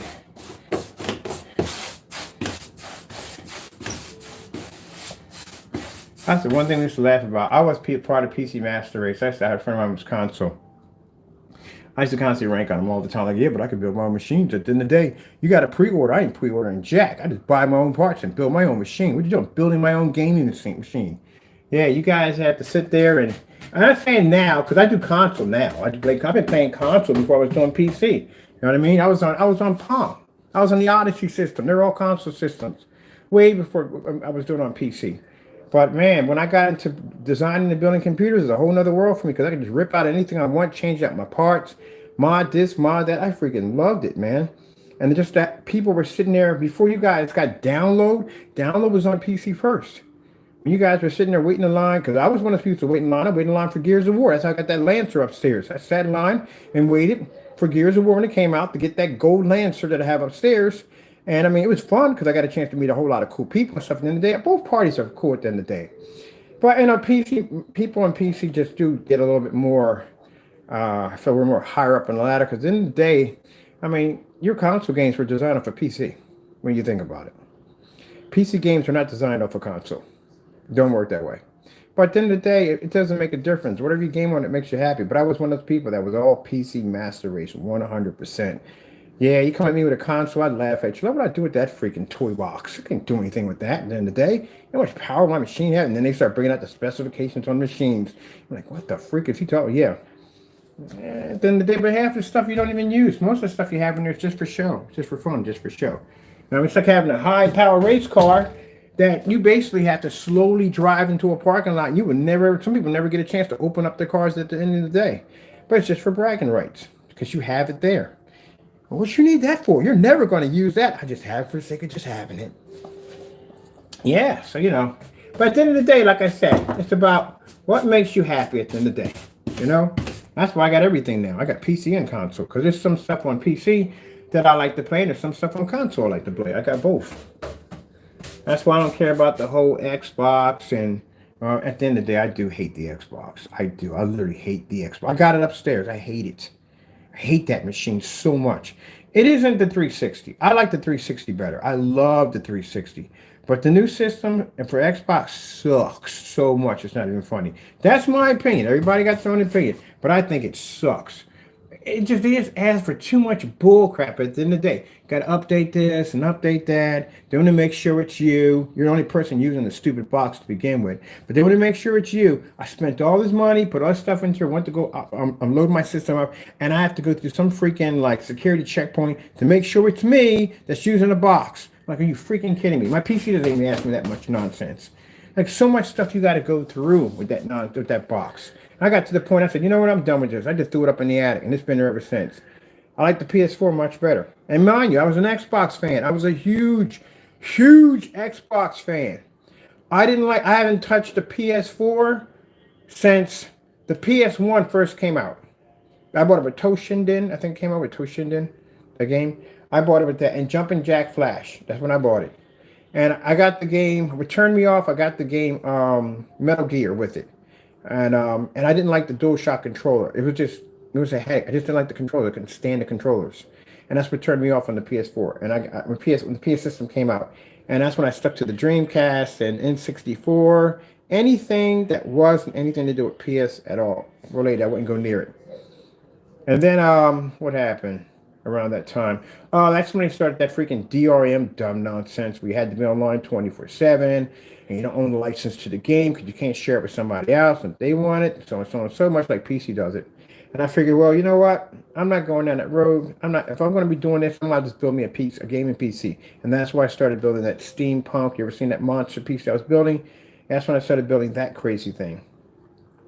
And then I was in that for a while. I was doing some gaming on that for a while. I was avoiding the console wars that were going back and forth. And I was just building my gaming PC.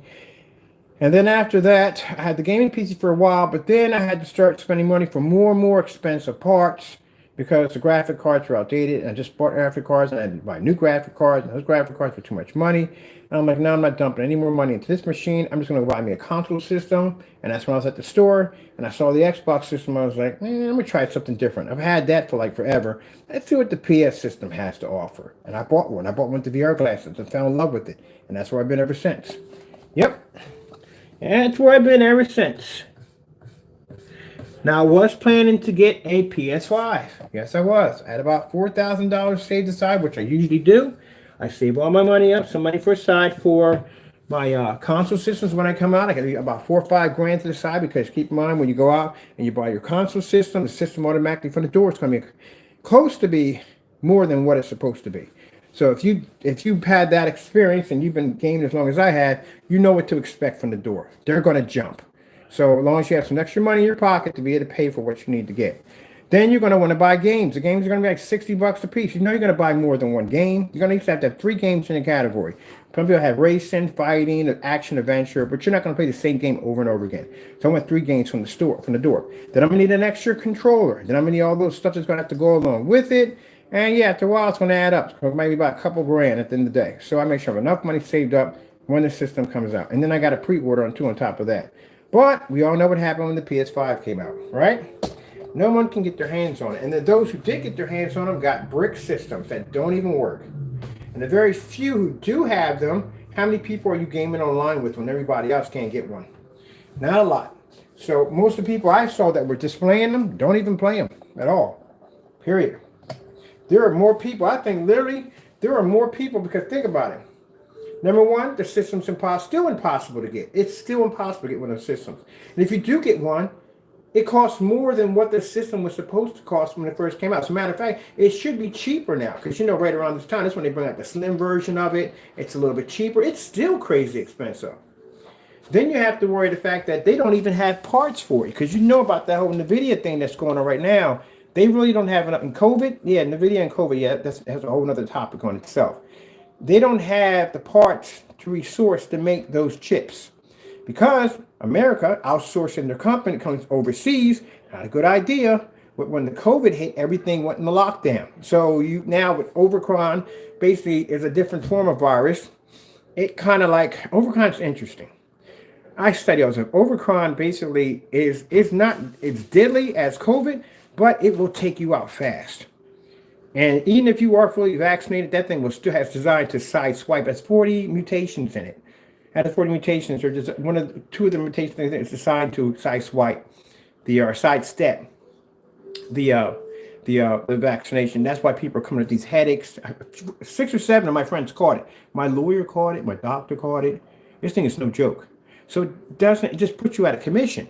So imagine like you got a workforce of 30 people and 28 of them come down with it. You've lost half your workforce at the end of the day. So this is why people are having problems. Like right now at American Airlines, right now for the waiting time on there is 20 hours, 20 freaking hours, because there's not enough people in there to be able to run it because they're getting sick. And that's what this stuff does. So, even if you are fully vaccinated, just need to get the booster. But man, at this particular point, I'm tired of sticking stuff in my body at this particular point. I really am, because where's it going to end when I think about it? But I'm not going down that road because I don't got time for it. But anyway, at the end of the day, like I said, this stuff is knocking people out left and right. So you're out for a couple of weeks at the end of the day. So that's half your workforce gone. So with that saying, with this whole chip process, this whole chip system and everything going on, if there's not enough people to process the chip, then at the end of the day, guess what? It's going to become scarce. And it becomes scarce, it means it becomes valuable. If it's valuable, the stock pushes to the roof. I have stock in the video. I know. When they first launched, talked about the virus, my stock dropped like crazy. And then now it's starting to rise up. So I can tell by what's going on, by how my stock is fluctuating. But yeah, it's crazy. And now you look at graphic cards. Graphic cards have never been that expensive. Are you kidding me? I saw a Titan 5 graphic card for $5,000. 5 grand for a graphic card. My two graphic cards I have in my PC right now are, what are those things, man? They're GTX TIs. They're 1050s. They're 1050s up there. I paid $150 for each one. This is before all this crap went down. $150. They're $500 cards now. If I'd known that, I should have bought 6 of them. I swear I should have bought 6 of those bad boys. But I got them for $150 each. That's what I paid for. They're 4 gigs. That's what I paid for. And now they're like $500 a piece. Yeah, man. But you know what? That's what I said. We kept everything here in the United States. Our companies here in the United States. And the reason why they outsource them, because the labor is cheaper. It doesn't cost a lot of money. And they put more money back in their pocket.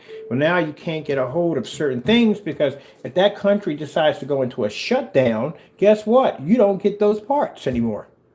And then the price jumps to the roof for whatever we have over here that's left in inventory. The value goes up because it's a hard item to get. And that way, your consumers suffer. Next time, learn from this experience and keep your business here in the United States. That's where it should be at. Just because you want to save a few dollars. Like now, I know people own car dealerships and stuff like that, and those chips go everywhere. They even go into the computer systems for cars and stuff. You can't manufacture something if you don't have the parts to make it, because your parts are someplace else. So hopefully they learn from this. Bad idea. It's a shame you can't even walk through your house. You made a little experiment here. Walk through your house and try to find out how many things. Take a pen and piece of paper with you and find out how many things in your house are American made right now. Because when people state and they say something is American made, unless everything that goes into that product is American made. Now, you can say American made because it was American made. People understand when they write that down on the website, you have to understand what you're saying when you say American made. If you made it here, it's American made. But where did you source your items from?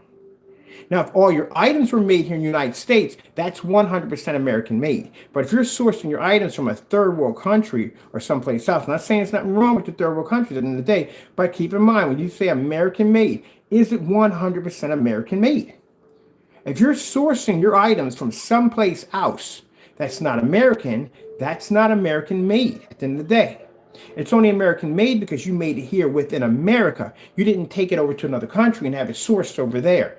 That would not make it American made. That would make it made in China, made in France, made in Italy, made in Hong Kong. That's what that would make it.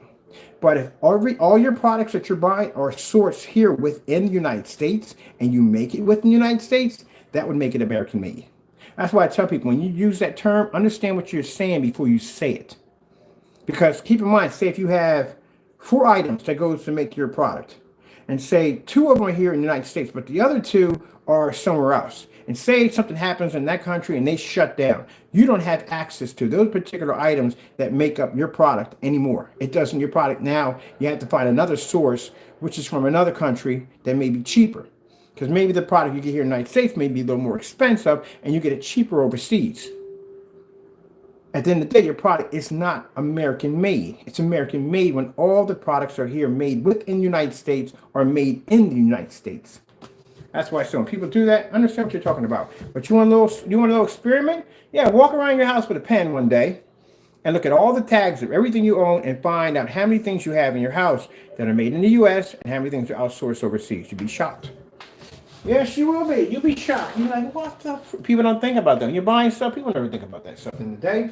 But when you have a virus that can literally grip the entire globe and shut it down, now you start to recognize that the very things that you buy are going to shoot through the roof because those parts are going to be extremely hard to get your hands on. Like things, microchips that they have in cell phones, and microchips go in everything. Cell phones, everything you have, computers, gaming, all that stuff, all require these chips now. And if those particular chips are in a third world country, so that third world country gets hit pretty bad, hopefully they don't, God forbid, and they go through a lockdown, which means nothing will be in service anymore over there, depending on how long the lockdown is going to be. Which means that's going to cause a fluctuation in stock. And that's going to cause a whole ripple effect that's going to jump from one into the next. And that means whatever's down here that we have in inventory is going to shoot to the roof. There you go. That's why I watch the news when it comes to these variants and these viruses, because they affect how the economy runs at the end of the day. Just like war. War affects the economy. Yep.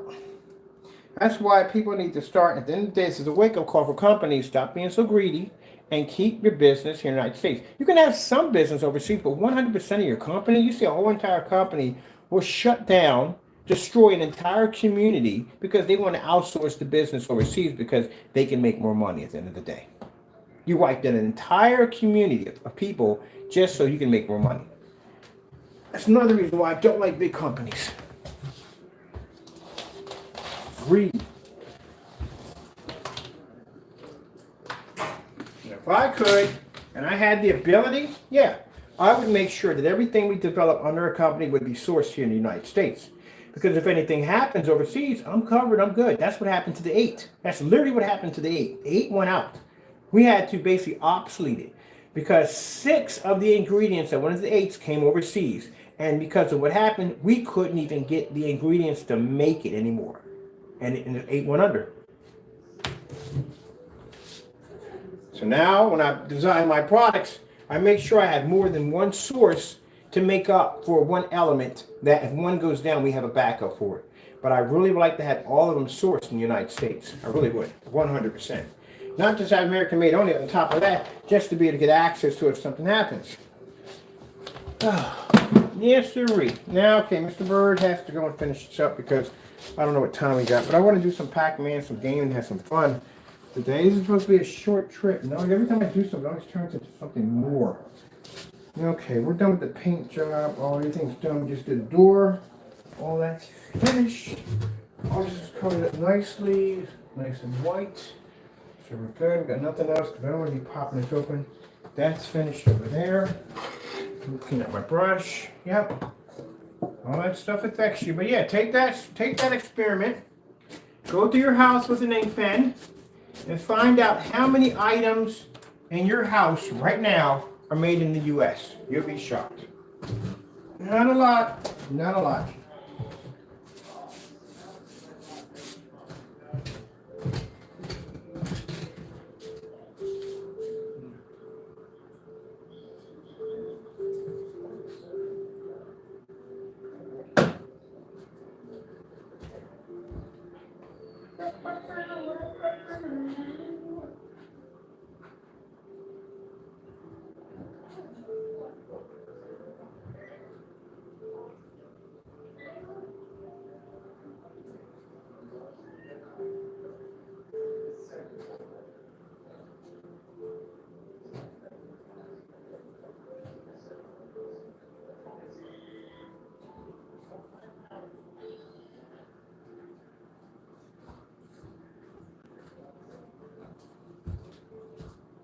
Now, all this right here I have under my chin is all the screen paints that we made matching.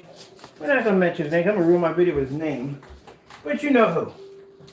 This is all the paints. We're throwing all this in the trash. Reason why? Because I said before. After what I just saw downstairs with the paint, we don't got to do anything else. We're done. What would I have to test any more of his stuff for? It matched house paint. That's it. I mean, if the tablecloth wasn't a clear indication, it's a waste of my time. That house paint did it for me right there. That clearly shows that no testing of any kind was done on his product at all. So I'm clearing my shop out of all the testing. We don't have to do any more stuff against you. We're done. You can talk all the trash you want against me. Don't even care. You matched house paint. And not only, I wasn't thinking at the end of the day. Honestly, I was thinking maybe a couple matches here and there. We'll get a few hiccups here, maybe. Not a 100% match, but literally a 100 match on all 3 of your products. That's pretty bad. There is no more tests. I could run this into the ground from sun up to sundown. But at the end of the day, like I said, all we need to do is just see there's 2 videos showing that. And the fact that it displayed that way, that's really bad. So we don't need to do any more testing, nothing against your products. We're not interested in ordering anything from you. At the end of the day, we don't want your stuff in the shop. We don't want it in the house. Nothing is going in the trash. That's where it's going at. Not to be rude, man, but at the end of the day, that stuff matched gray house paint. And I had to put nothing in, no black, no glitter, nothing. And it matched. And that's pretty bad. So that's what's going in those containers. All that's going out in the trash today because, yeah, your containers, all that stuff in the trash. We don't, it's, wow, I can't get over that. That's crazy. I still can't get over how crazy that all matched up. And like I said, we were fair. We did contrast levels. We did white levels. We did color patterns. It matched every single one of them. I'm not even mentioning your name on my channel anymore. You are the other one. It's a waste of my time at the end of the day. I got bigger fish to fry and bigger things to do than whatever I just saw. And the cancellations alone, I can see why you canceled out so many times because, wow, really shocked over that. But, that's between you and your customers to handle that nonsense. And the website and all that stuff is going to stay. And what we found is going to stay on the website as people warning people at the end of the day. But we don't need to do anything else. I don't need to see anything else you have to buy, design, build, make, or whatever. We don't care at the end of the day because at the end of the day, since you haven't passed any of the tests we gave you, and especially it matched that house paint, even more shocking than the tablecloth, we're done. I'm taking your stuff and throwing it in the trash because it's not worth my time. Just like I did with the other company, going in the trash. Where's my trash bag anyway? I've got a trash can out here.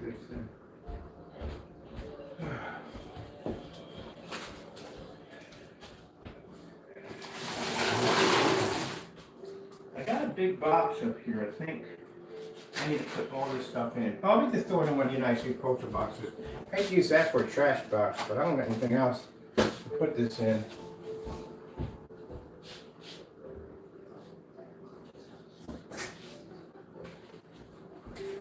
That was really, really shocking to see. Really shocking.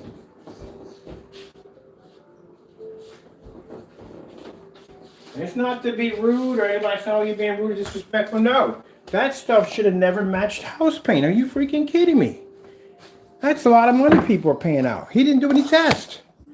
Should have never matched that. We buy black paint against our screens all the time. We have to do those tests. It should have never came that close. Man, I've been in this business for a long time. I've never seen anything like that before. That's bad, man. That's really bad. That's why you say your stuff is going in the trash. It's not to be rude or disrespectful to you. I'm not saying your stuff is trash in the day. It's not saying that. It's not worth my time anymore. After what I just saw. That is a complete waste of my time. It is.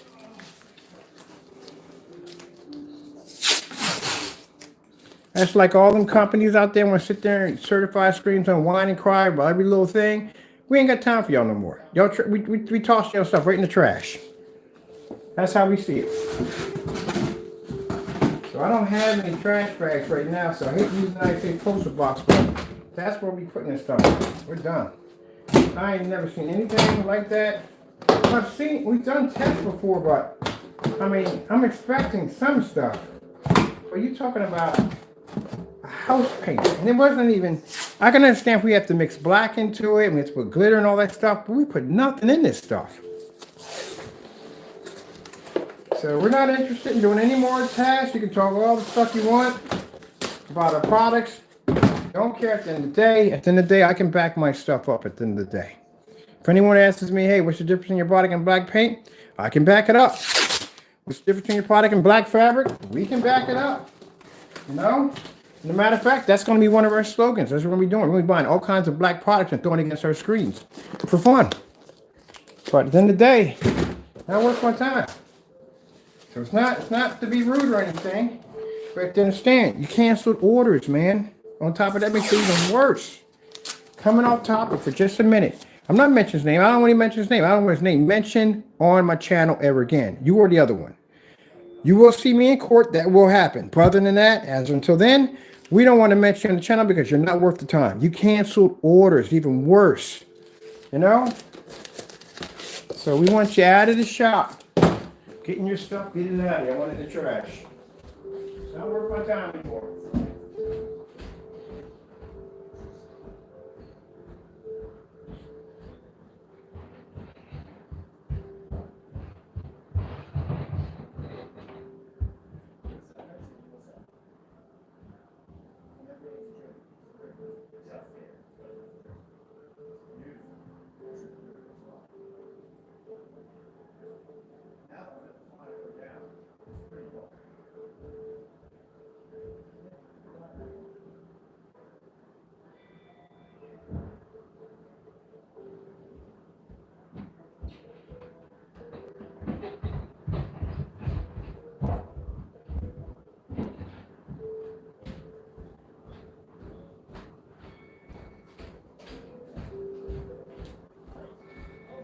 Never seen anything like that in my life. Fantastic. They're the same thing that we used to match your screen. I'm using it as a primer. The same tablecloth. This is not to be rude, but it makes an amazing primer. But the same tablecloth, you wouldn't challenge. I'm using it now as my throws, my lounge. And tape all that. I have to use a box like this, but we ain't got a trash bag in the house. I'm gonna cut this over here. Get everything in there, so you see what's going on. Because it doesn't make any sense, man. You didn't test your stuff out properly. You didn't do a good job of it. And I don't want this stuff in my shop. I don't want nothing else in my shop unless it does its job from now on. So if it doesn't do its job, we toss it in the trash. At the end of the day, I don't need your product to make my stuff rise at the end of the day. We've got big enough companies as there is right now trying to take out my company at the end of the day. So, as I said before, if it's not worthy of a shop, it goes in the trash. I've tested your stuff out on just about every level I can think of. I've been sending you the opportunity to back your product up since last year. Slews and slews of test demonstrations, different paints, different products, even your own YouTube video that you deleted off your account. Everything to give you the chance to back your product up. Look, man, back your stuff up at the end of the day. And you refuse to do it. All you do is lash out at me. That's not going to help you any at the end of the day. And at the end of the day, your product matches a house paint. God, that's even worse than a tablecloth, man. We put nothing in it. At the end of the day. Nothing. That's a disgrace, man. I don't want anything in my shop at the end of the day that shows no respect for home theater. So, at the end of the day, like I said, I don't need your product. I don't. You don't need us. Big enough for this? It's not to be disrespectful, but at the end of the day, man, you should do more tests.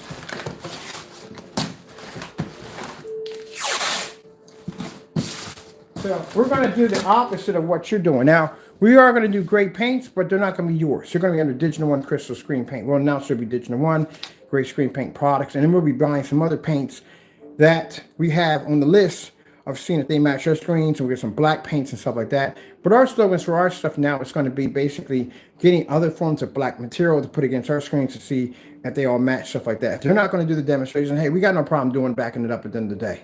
You're supposed to. And I want to know myself, honestly. You know? It's not to be rude. He's going to take it as, oh, he's being rude. No, at the end of the day, I'm not being rude here. It is what it is. I'm being honest with you, man. Your product matched a house paint with nothing in it.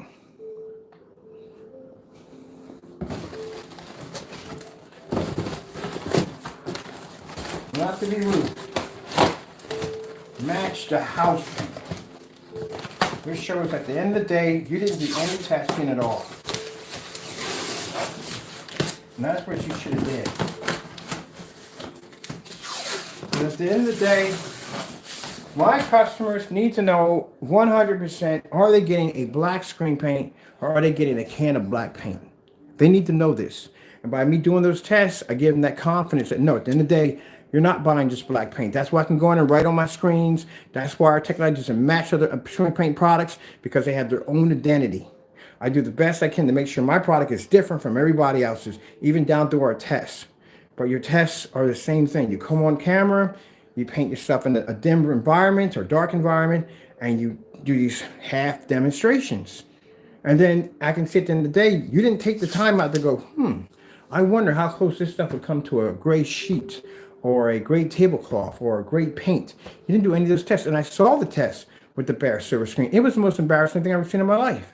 You mean to tell me that you had to be a finger distance from a screen in order to tell the difference? And it was just a slight little hiccup. Nothing major at the end of the day. We're going to go, gee whiz, I'd rather pay $80 for this and pay $23 for that. No. Even in your demonstrations with the professional or whatever that was, the personal versus the other part, there's no difference there, man. I don't know what you're seeing. At the end of the day, we don't care what you say or what you do at the end of the day. We'll settle that when we go to court. But other than that, right now, I don't care about what you say. Because at the end of the day, we have cancellations on you. You couldn't back your product. You didn't do any of the demonstrations that we gave you. And one of the demonstrations would say, hey, prove me as a fraud. Do the same demonstration I'm doing. You didn't do that either. So we gave you opportunities to be able to prove me as a fraud and to back your products. You didn't do that either. And your stuff matched the tablecloth and even more frightening, great paint. And at the end of the day, it's true. If your customers get great paint at the end of the day, how do you know what you got? Did you get a screen paint product or did you get great paint? Because there's no test behind it, so how would you even know to begin with? He could send you the same stuff I got downstairs. You wouldn't be able to tell. Nope. You wouldn't tell. How would you tell? How would you know? Honestly, how would you know? If I took that stuff and if I was up, I'm not gonna say his name. I'm gonna name it on my channel. But if I took that stuff, that gray network, that SW773, and I put that in a container, you couldn't tell. Nope. What test would you have to back it up? Honestly. Distance test, certified test, any test, there's no test. He doesn't do any tests. So how would you back it up if it's not it? You can't. There you go. How would you argue the claim? How would you argue the claim at PayPal? He sent me great paint. He sells great paint. You're not winning that either. All right. Oh, I forgot. We need your sample sheets too up there too, because I don't want them in my shop either. I want my shop cleansed free of any negative products. I want it out of my shop. Where are those samples at?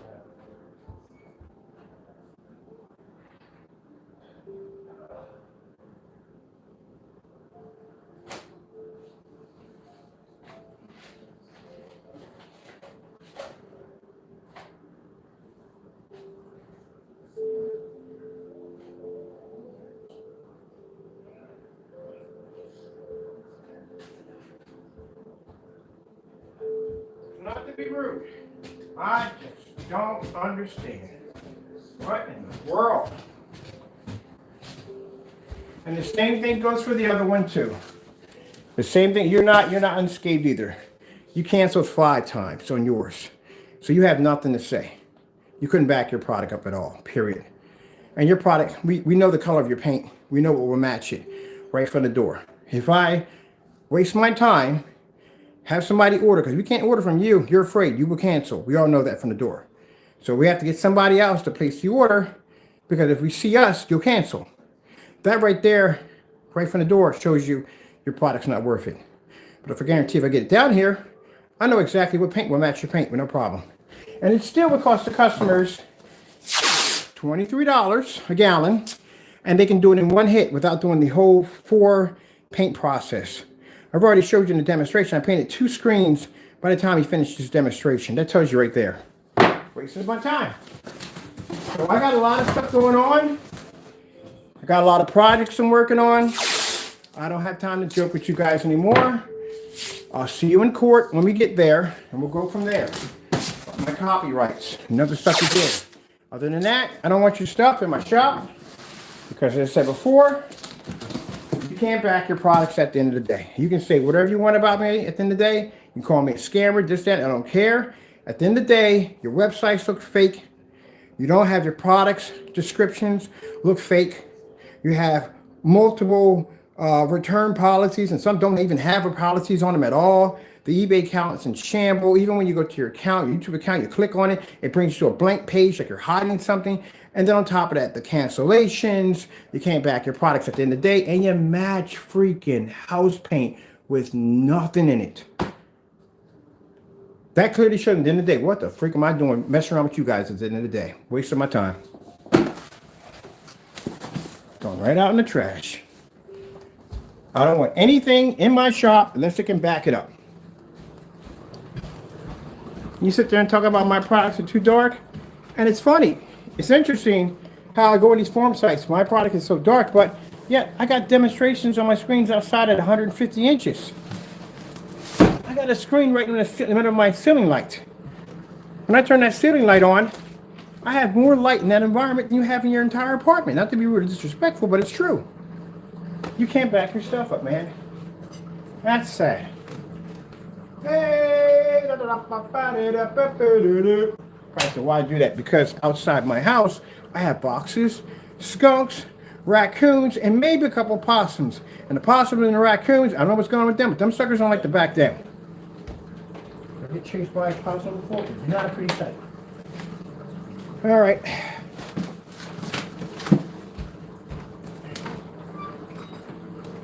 So much.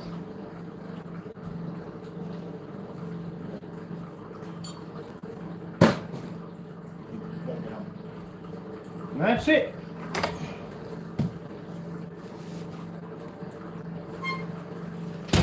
That's not to be disrespectful, but like I said, you match house paint. There is nothing else that I could possibly ever do as of now that could be tested beyond that. It's house paint. And it's the same house paint I'm using now to prime my screens with, which I happen to like. And don't take that any way personally, that because I'm using that same paint to prime my screens with, that match your product. But I'm using that because I like the product. It works. It comes out nice and smooth. That's the only reason why I'm using it. Not to rub it in your face at the end of the day. It's not that. But your product should have never matched like that at the end of the day. That's pretty bad. So I'm not wasting any more time on you. All right, let's move on. We got things to do.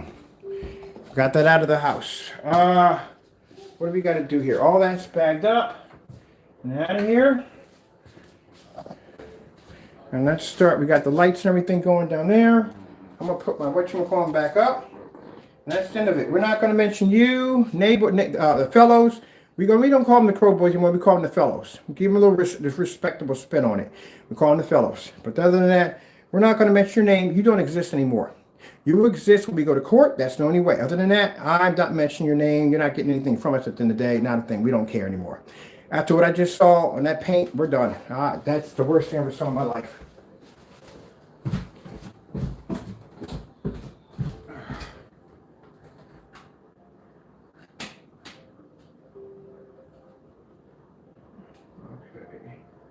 My plate back in. I love this plate.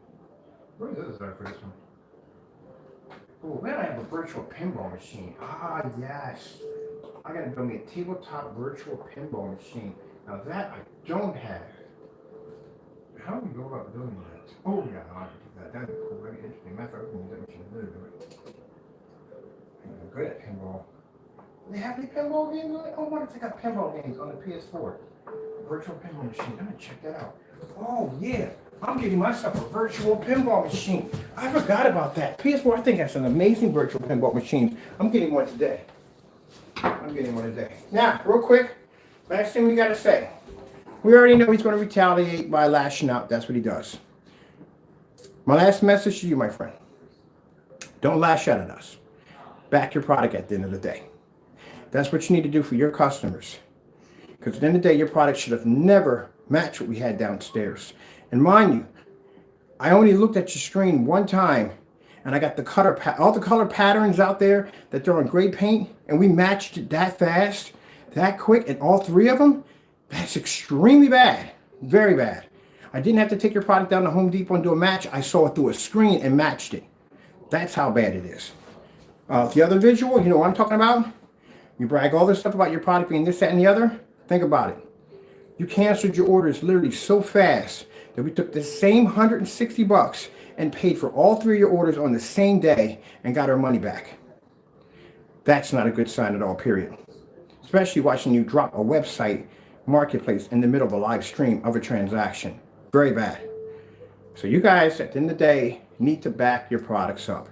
And that's the last time I say it. I've been telling you to back it up from day one. All right? So we're done from here. All right, we're moving on. I'm going to download me a virtual pinball machine because I don't have one. And I want to see if the PS4 has one. I have a couple on my PC right now, but I want to do it on the PS4. So I'm going to see what they got too. We're going to do some downloads for some virtual pinballs. All right, that's all set up. We got the sign up there, nice and white. We need to add in some of the lights. So we're going to plug this up in.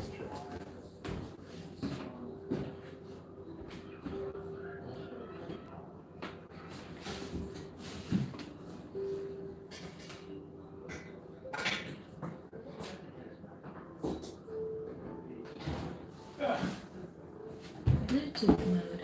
No, it is flash. So okay, cool. So how far we got to go over?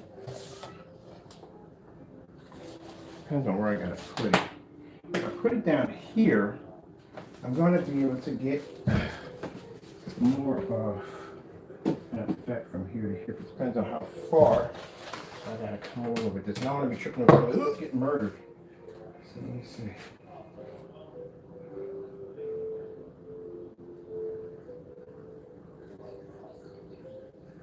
So we're probably gonna need 2 in here. And I'm probably gonna have to hook it up from under here to here, underneath this, so I don't trip underneath. We got a nice lip underneath this, cool. Got a nice lip underneath this, so this is cool. I can put this under the lip perfectly right there. I know exactly what I need for that too. I got a piece for that. I can connect that into to hide my wires at. But for right now, we're just using some good old-fashioned tape, packing tape. Put that in there. So we're going to need 2 of those in there to run. Packing tape.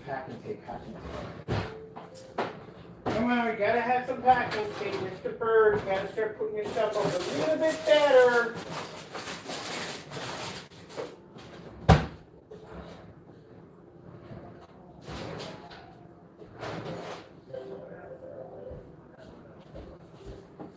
I swear. Oh, we need this tape too. I forgot. This is supposed to be downstairs for something. So, right there, let me see. So we're going to need a couple more of these lights. This is good, but we're going to need another one. So I'm probably going to put another one right there in the corner from there. So this runs off a USB right there. That's powered from a USB right there. It has a USB output. What we're going to do is, I got one upstairs. I got a USB Y adapter. So we're going to run one power from here to here, 2 sources from one. Assume we run another power cord from A to B. This runs off a basic USB power source. So what we're going to do is we're going to run a USB extender, white one, along the side of the wall, so you can't see it, and connect the second one right from there and use the splitter. That's what we're going to do. That way you can't see anything. And we want to camouflage all that in. All this is going to have to be camouflaged, because what I want is we're going to make a UFO display here. So we're going to start off with like a township, and a guy being abducted by an alien, you know what I mean? Because we got these right here. We can use these as clouds and stuff. And we can have the wire hanging down like this, floating by itself with the lights and stuff.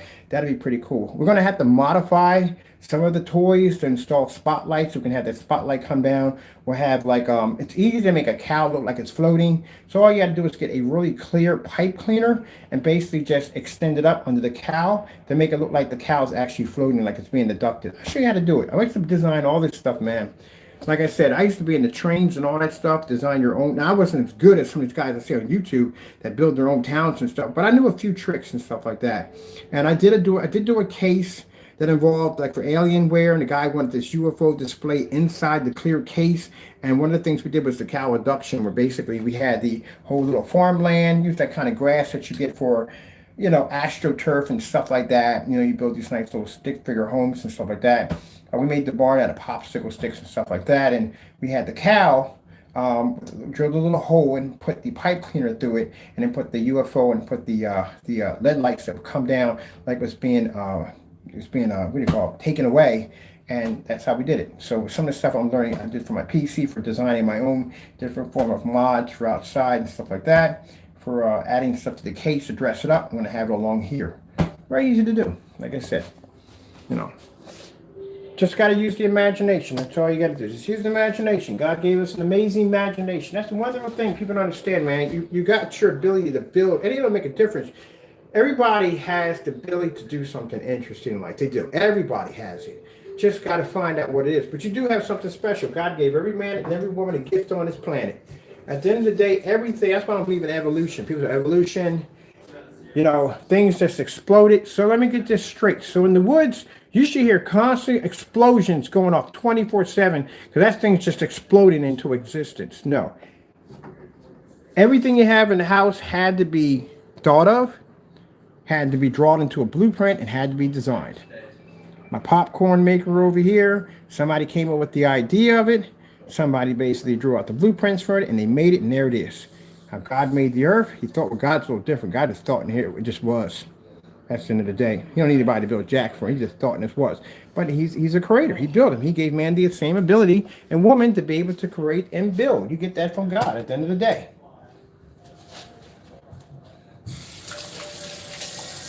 It ain't got to, for some people, it ain't got to be, if it's what you like, that's why. So when I go to these art shows and I see people, I give everybody credit for everything. All your art is beautiful at the end of the day. I never put anybody down at the end of the day. People put stuff down that they can't do at the end of the day. I don't. I think if it's something, it's beautiful. I don't care at the end of the day. If it's something you took the time and you think it's something special for you, hey, guess what? It's special at the end of the day. I gotta find me a Lost in Space robot. Oh man, I thought about that too. I can hook up my little projectors and put little screens up here for old-fashioned UFO movies. Oh, that'd be sick. Wouldn't that be the display on the wall? Oh, that'd be cool. All right, let me see. What are we doing here, bird? Oh, you gotta find packing tape. Did we run out of packing tape? We didn't run out of packing tape. Oh, we got packing tape downstairs. We do. So this right here, I think it is. This runs off a Bluetooth. It runs off a Bluetooth. This runs off a same thing you wire your cell phone into. That's what this runs into. So what we're going to do, we're going to, with a Y adapter, we're going to get a USB extender. We need it in white. As a matter of fact, I need to take this whole cord out and get it in white too. So it all blends in. And we'll make a little scenery from here. I don't know how we're going to camouflage this. We got to camouflage this into something pretty cool. Something cool. I don't know how we're going to do this. I'm deciding what to do with this right here. We'll do something cool with it. Does this thing have a connect to the side of the wall? Or we're going to put it here instead. How far can you get this out to go?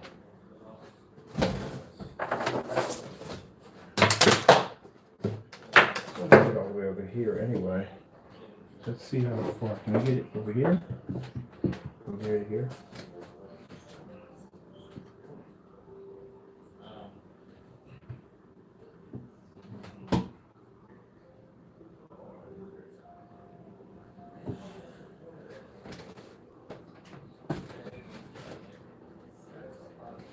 All right.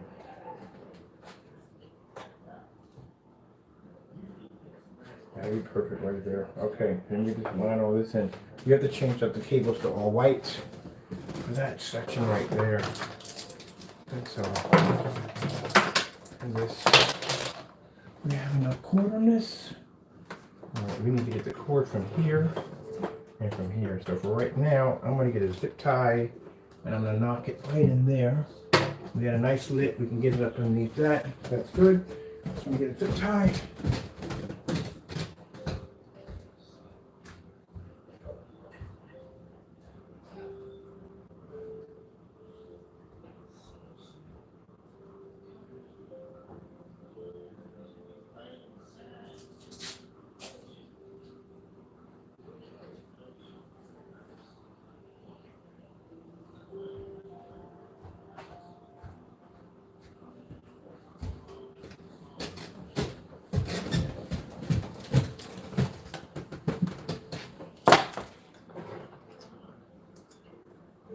Yeah, so I don't want no more negative nonsense. I'm done with it. And after seeing what I just saw, I'm done with it. That's it. I never said just too. Lord. It's just, I just wanted to see it at the end of the day. I forgot that I had vegan cocoa here. I'm gonna make myself a cup of vegan cocoa. Sorry about that, people. I put some new lights under the PS4 display and some other stuff. Let me see.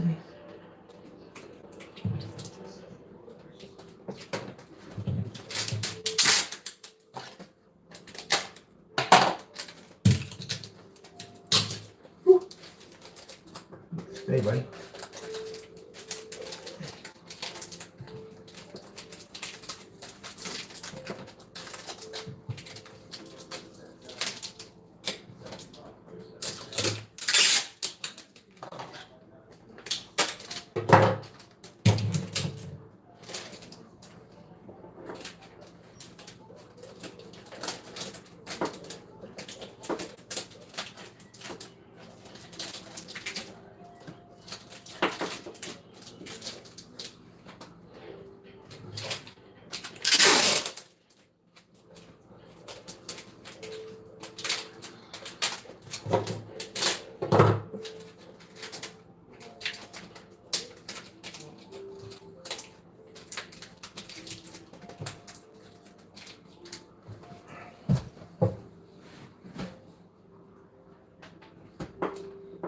We'll hide all the rest of this in here later on.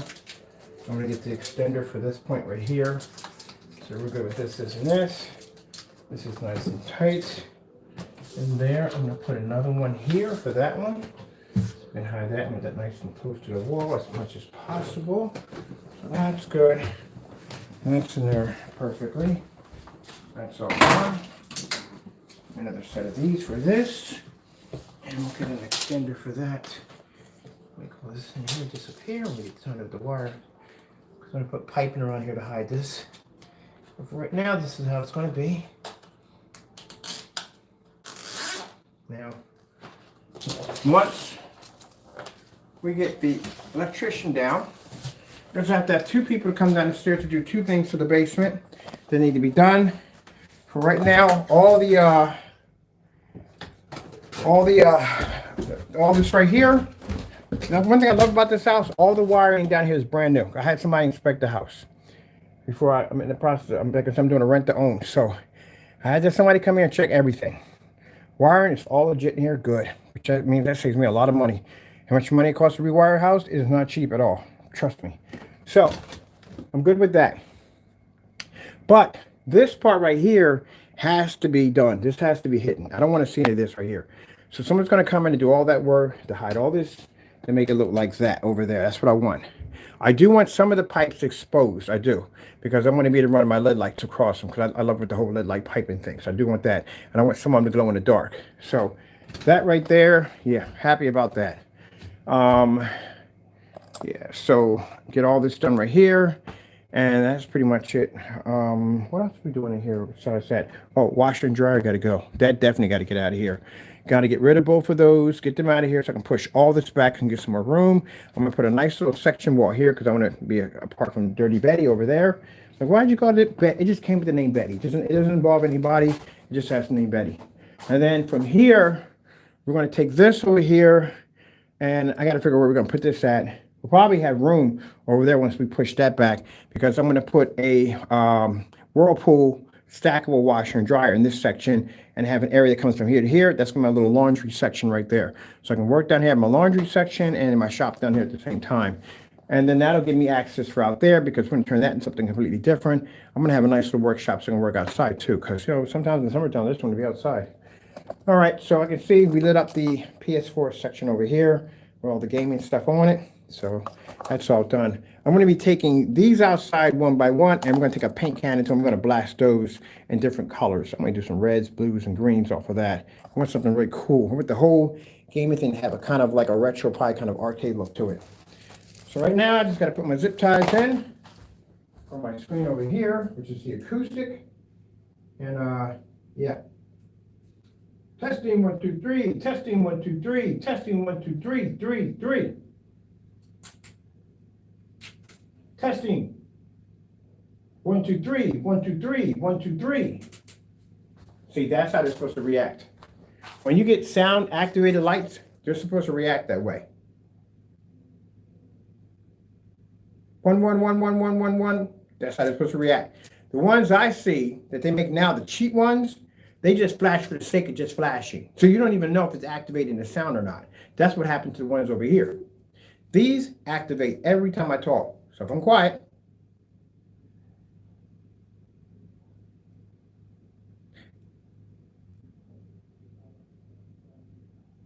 they don't react. See? That's how they're supposed to react. But they got the other ones they make them so freaking super sensitive. Any little noise, them things will trigger off. That shows you how quiet the basement is.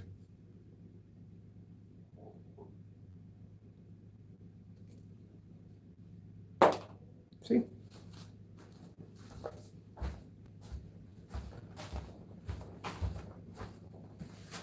So we're not going to do any wire management here because, like I said, this is coming out from my customized screen, which I can't wait to work on. So I was looking for some LED light equalizer lights that flash up with the bars to go back and forth, and they make them over on Amazon. So I'm going to get some of those for my my screen over here. I'm going to go the ultimate arcade screen.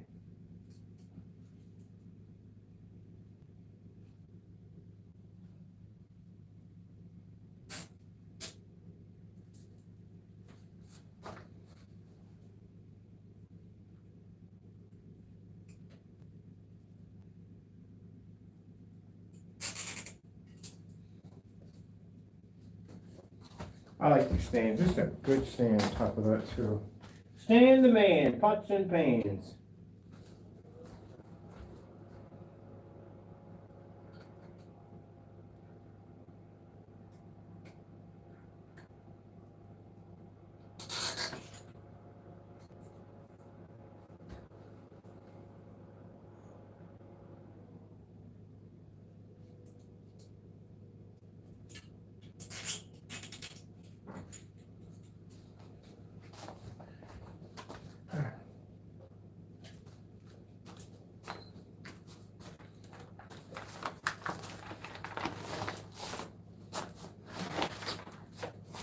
Now, if my crystals and stuff get here next week, we will show you how to make an amplified version of your own glow-in-the-dark UV paint.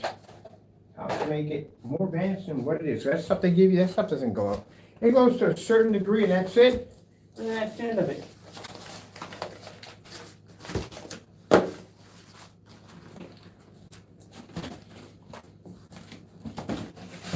You want something that, man, the minute your lights come on, just a little bit of your lights, and boom, it just glows. Like you have this nuclear reactor going off. That's how you want it to look.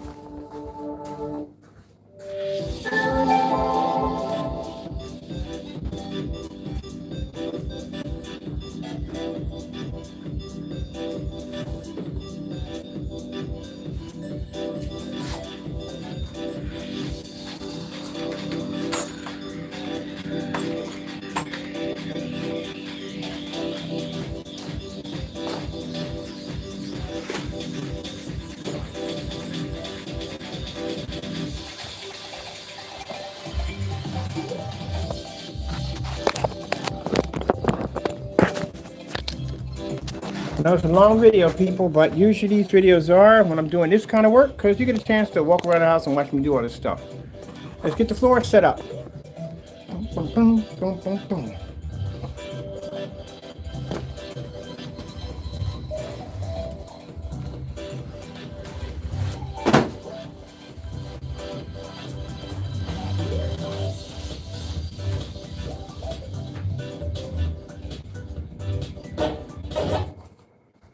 Buy me a pinball machine. Yeah.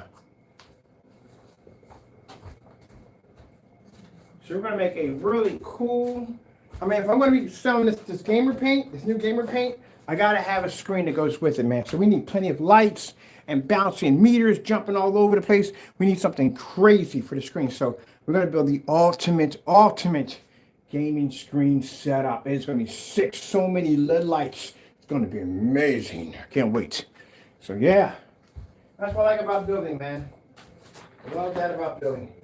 And since now we figured out how to get a super flat surface out of a fabric, oh man, it's gonna be beautiful. So let's see what we gotta do here. Now if you want to do a floor projection screen setup, we should do a package for a floor projection screen setup.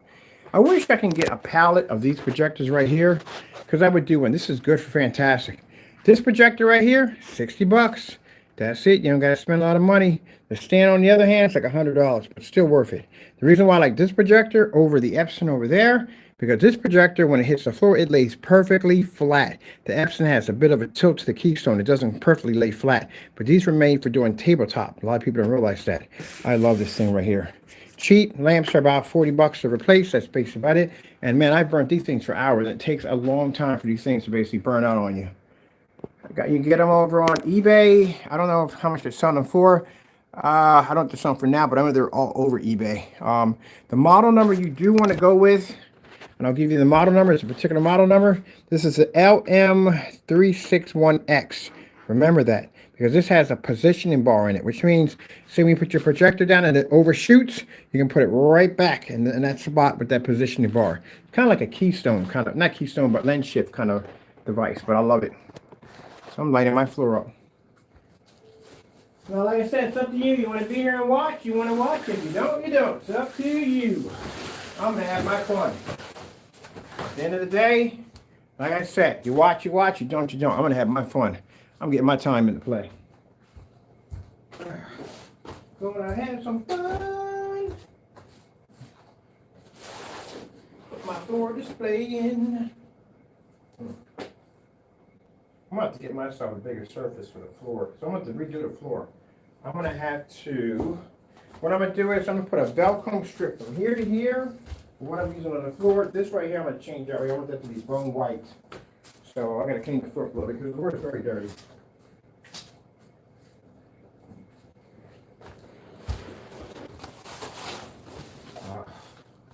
My baby. I love this thing. I love this thing so much.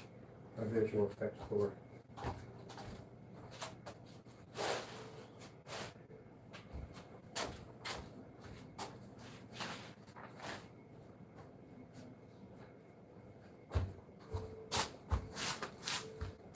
Okay, all that's hooked up. We got the computer running through here. I might do some PC game. I'm gonna do some visual effects on that wall over there. Get the whole UFO thing going on over here. This is amazing. Amazing. Anything else to ever done?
crap, I got a whole bunch of these in here. It's free? Oh, heck yeah. FX, Pinball, Pinball Arcade. Are you kidding me? Wow, we're going shopping. What else we got down here? We got a virtual pinball, we got the classic pinball.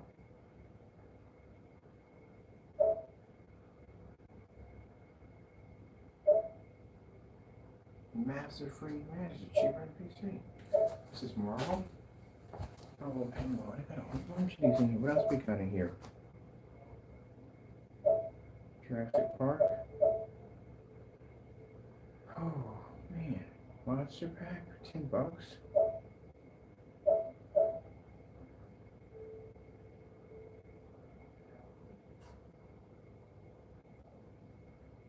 Oh, I'm definitely gonna do this.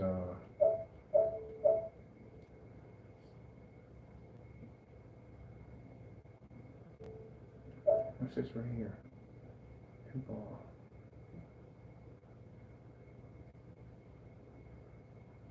Alright, I'll take this one right here. This is free. Let's test it out. That was fast. I'm definitely getting a couple of these. We'll have to do a portrait mode screen. We need a portrait for the pinball separately by itself because it's not going to work or anything else. It's going to look nice in it, but I need to put that one right there.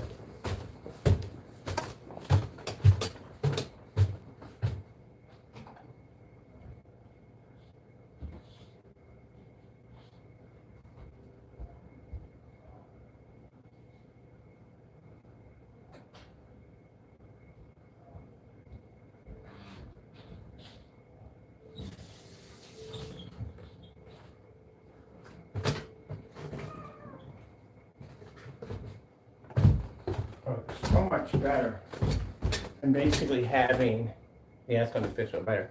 So much better than having that whole section up there cleaned up. I got no black paint smeared anywhere. That looks so much better, so much cleaner than before. Way better. All right, so I'm going to start working on that too. Let's see. And we got the PS4 thing lit up over there. I got to finish my traces there because they got damaged and I got to buy more of them for that section right there. We do have the ones back here, right? Is it up? Here? These aren't even on. How come these are not on? Let's see, we got the ones over top. And we should have another set behind here turned on. Let's see why you are not working.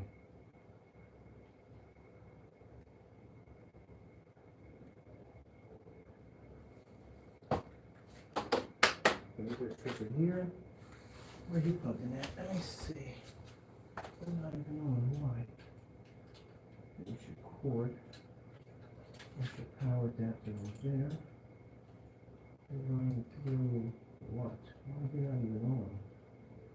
Let's see. Here's the power adapter. It's going from here to here. That doesn't make any sense. Where's your adapter at for power? It's not right here. Maybe that's it somehow. Where's it running? It doesn't make any sense. There should be power fuse somewhere. We need more adapter here. There's a part, there's a cord. Oh, you're powered to the sound bar. That's why. You're powered to the sound bar. So if the sound bar is not on, you can't run. That's why, because you're using the sound bar source. Alright, so let's see what's going on with the sound bar. I think the sound bar's up on that side. Should be on.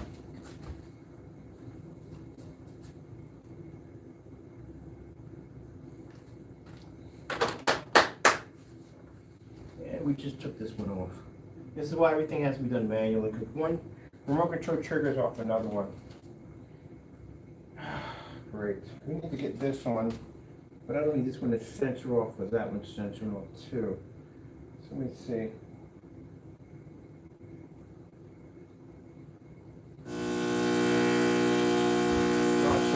Sound bar off. There we go. That's why the lights weren't triggering in the back. The lights trigger off these sound bars. They're all USB. I'm like, what the heck is going on? So basically, both of these remote controls are the same in here. So I have to cover over the sensor so it doesn't trigger off the other one. That's what has to be done with that. You are on the wrong side. You should be over there behind the back. So I gotta fix you. Because you shouldn't be showing it all. Where are you at? You shouldn't be showing. Alright, you're good. Alright, so you're coming in at what color? You're a straight yellow. You're not supposed to be a straight yellow. You have to be reflecting the sound. Where's the sound remote controls? So, these are all the remote controls that run everything in here. Some of these are new.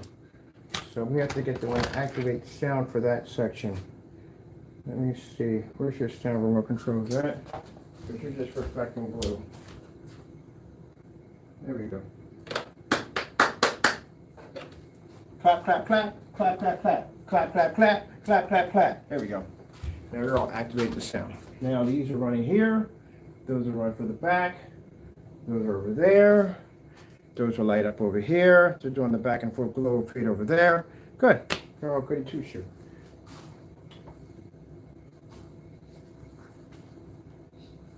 Oh, my game loaded. All right, cool. Let me see what we got here for this game.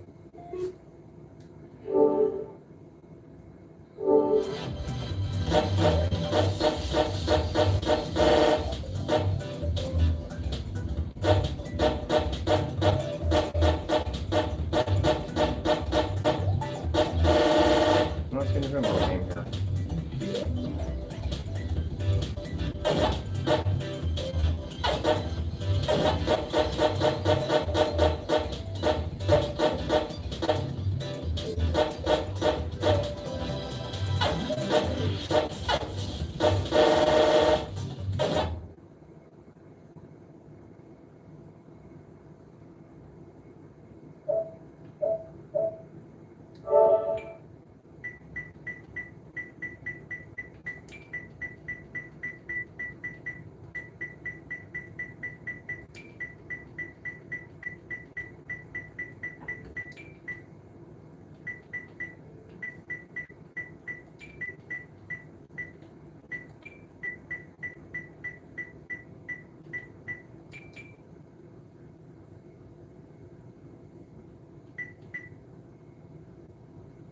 Really? You just came out of there.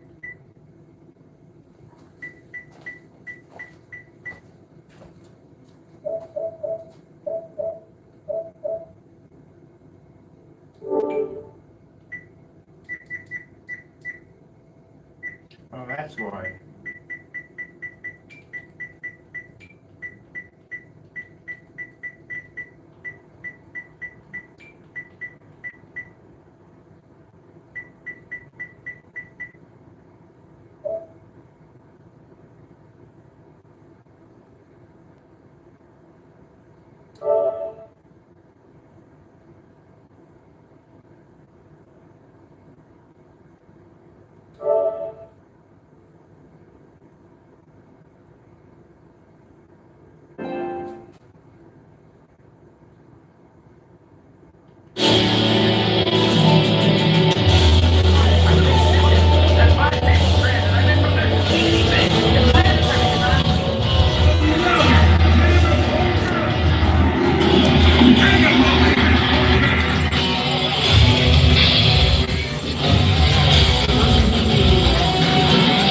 It'll definitely work. Sounds up too loud though.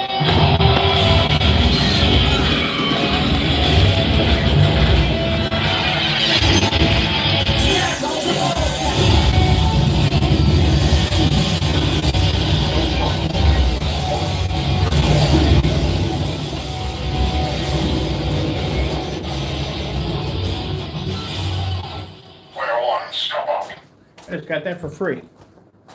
Oh yeah, definitely. I can't wait to build my screen. I gotta get this thing out of here and build my ultimate freaking arcade screen. This has got to go. This has definitely gotta go. What else they got on here? Because I want those equalizer lights that jump on the side. That's what I want. I want speakers that light up and everything. Yeah, that just gotta go. I can't do it with the screen in the way.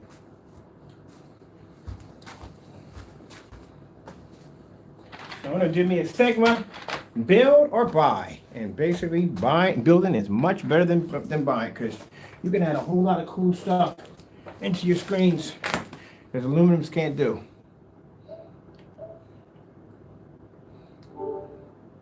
Right, while that's uploading, let's get me another one. These are cheap. Which one we have here? I want that Marvels. They got a Marvels one in here too.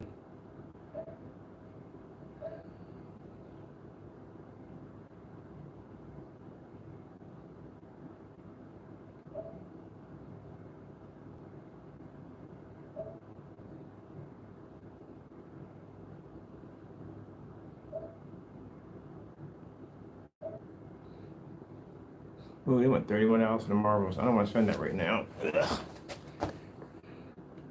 Do not want to call for money for that. I ran $20 for pinball.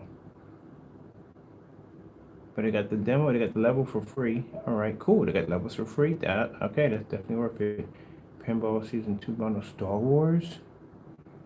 That's a bundle, so I guess that's the actual game. Where's the actual game at? Monster Pack. Oh, they got a Monster Pack. It's only $10.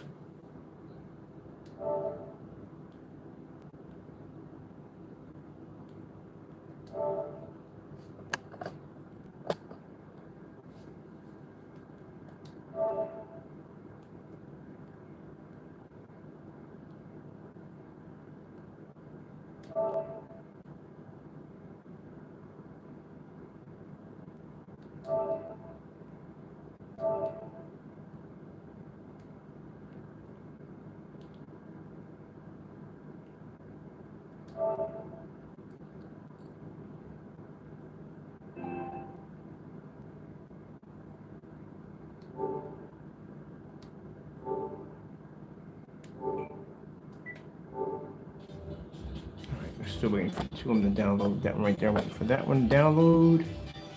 So then I'm gonna get my forward display on. And how come my forward display is not kicking in? Let's see.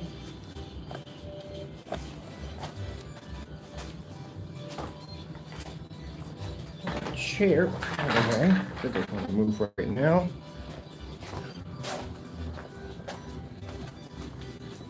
In fact, all this is hitting. You can't even see the UFO display when we set it up. But you'll be able to see it from there. Let's get this adjusted.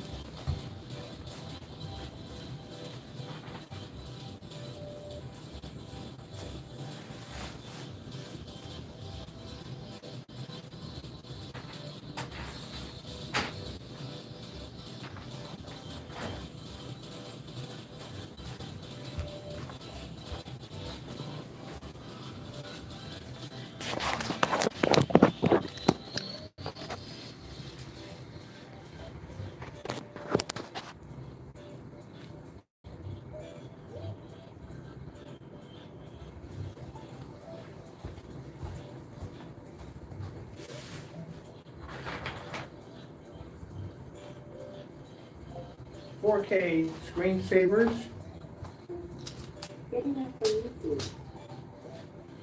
4K white screensavers.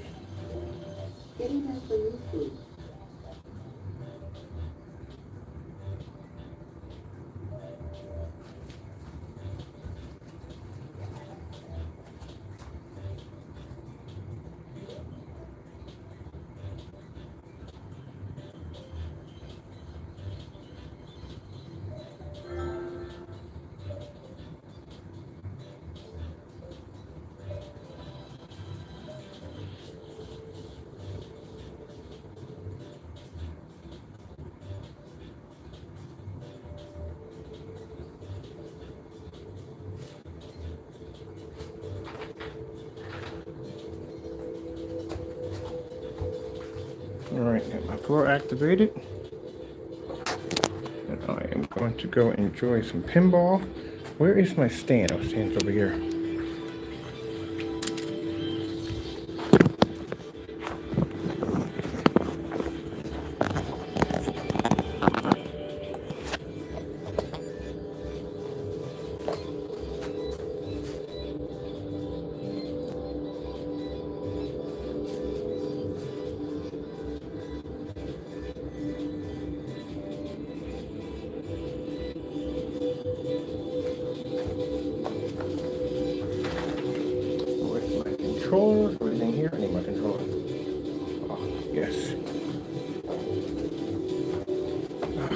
man, I love my setup in here.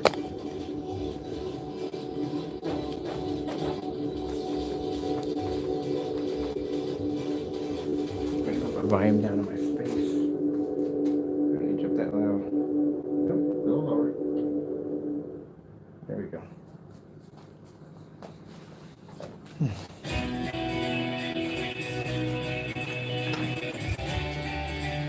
Peace of mind.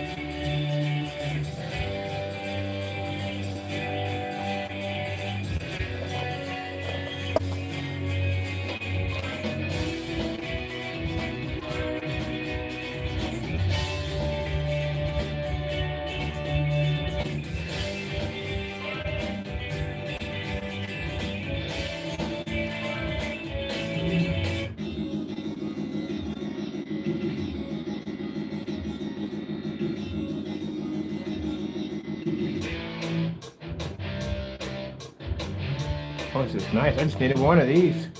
What's this?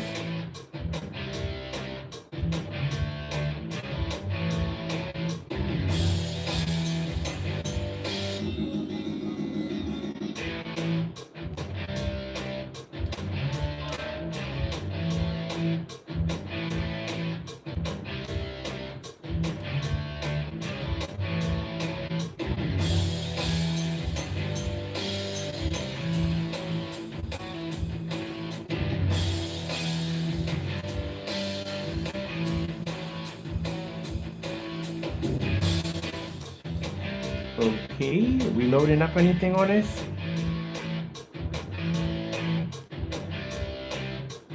I don't know what's going on. Pinball game, it shouldn't take that long to load. Alright, see what's going on here.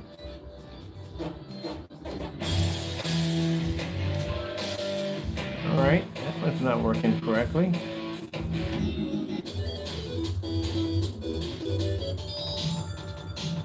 Maybe it's not available, I don't know.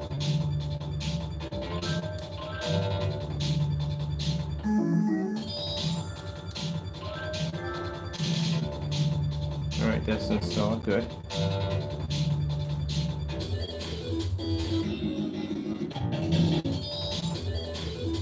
Now see what's going on with this one here.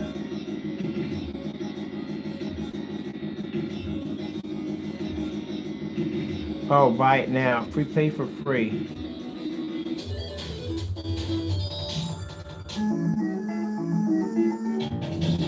Wait, so what did I just purchase here?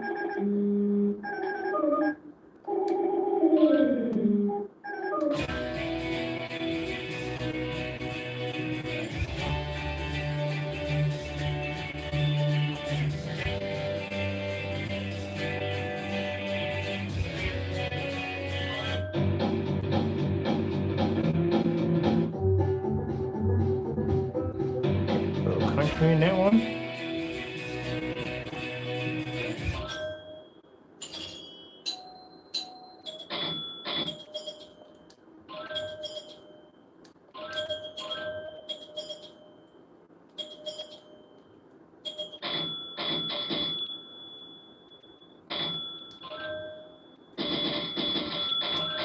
I like the old-fashioned sounds that come with it, but I don't know why. It's giving me a bit of a runaround on what I want to do here. It says it's buy it now, free play. So I purchased the game. Let's see, increase minimum points. Oh, I bought it. You can buy it with points. I don't know what they're asking here from me.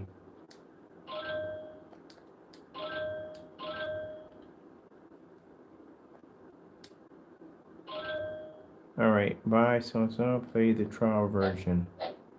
All right, so we're buying it. What are we paying for this? Let's see what this is costing us. I can't stand games that come up when they say everything's free, but when you buy it, you literally have to buy.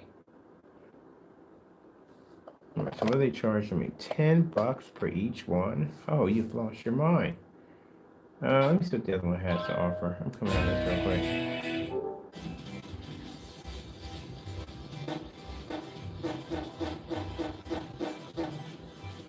So it's basically free, but you got to pay for each table at $10 a pop. That is crazy. That's just way too much. Let me see something for a minute. I hope I'm getting that whole pack, not just one table. I'm getting that whole pack for $10.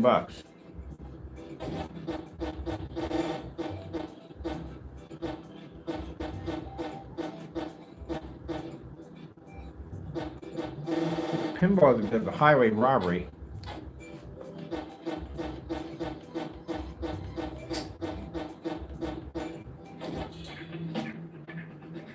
All right, so you're paying for an entire pack. So let me see what's going on here.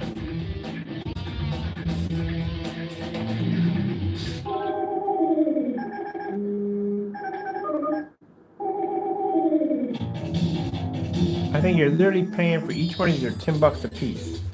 That's a freaking highway robbery. Each one, I think it's $10 a piece. I'm thinking it's the whole pack.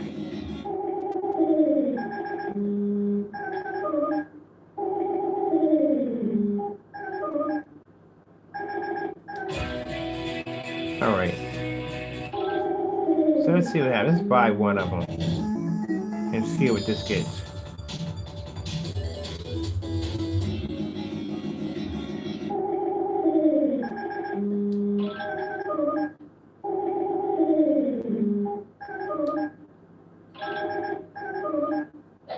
You play the trial version? I'll play the trial version. You should get a chance to play the trial version before you actually buy it, which is good.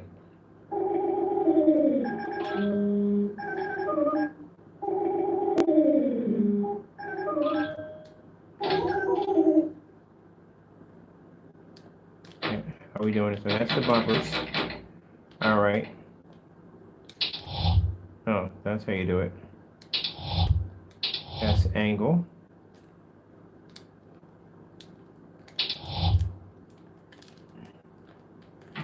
Oh, that's all right. Oh, that's how you do it.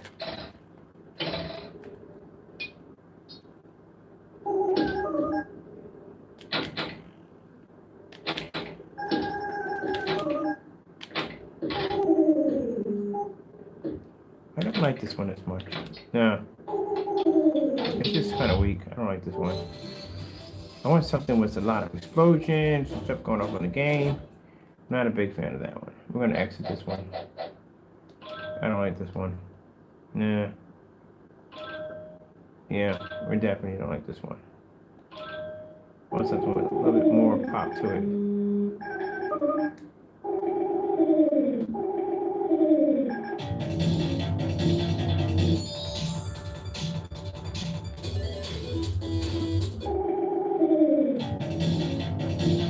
Let's go back to what I have here. Customize, challenge, my table tournament options, table pack, customize, challenge.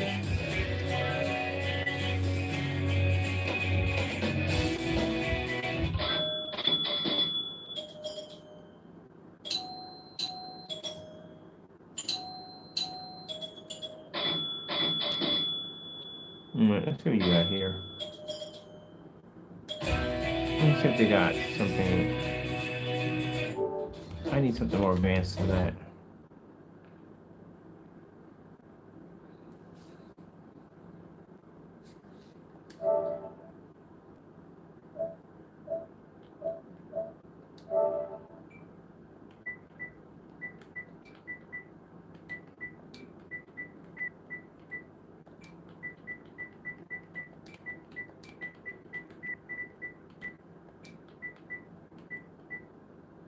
VR Pong? Oh my goodness. Let me see. Might do Pong. Let me bring down my Atari.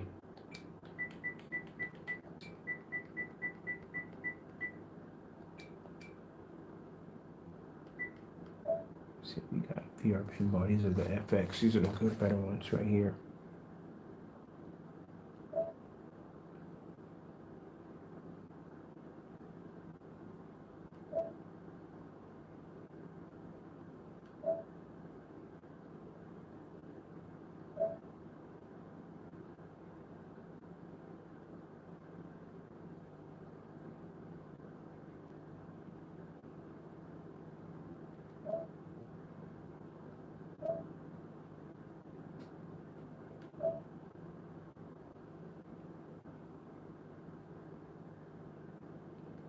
Any full games? Full games, full games, full games. Any full games? We are. Let's see if we got full games. Any full games on there? Give me FX. FX.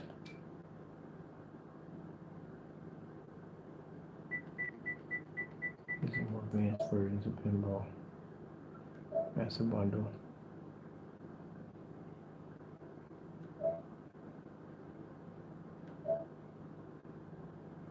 Level. Full game, full game, full game. Oh, these are all levels, man. Good gracious, man. Levels are in here, this one. That's a level 3. Level. I swear. There's one pinball game. That's all I need. And it's literally first impossible. Come on, pinball game. Let me see. 5. That's a level. We need an extra. At least there's plenty of levels. I'll give you that much. We need the game.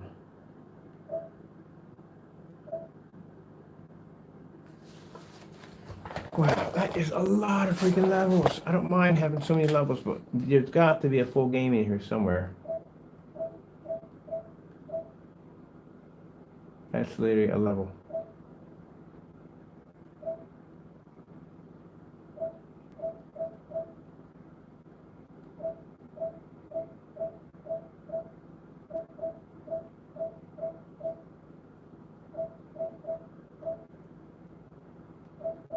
It'd been nice if they just started off with actual. Here's a full game. Finally, good grace, I go through all that just to get a freaking full game to pop up.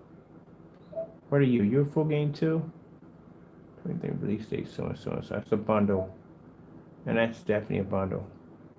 That's an actual full game right there. That's the full game.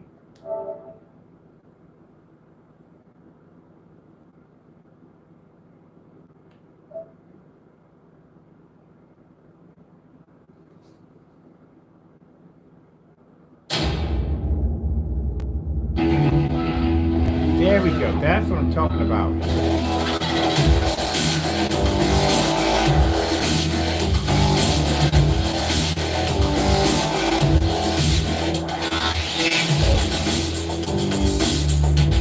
Yeah, these are the FX ones. These are the good ones. This is what I wanted.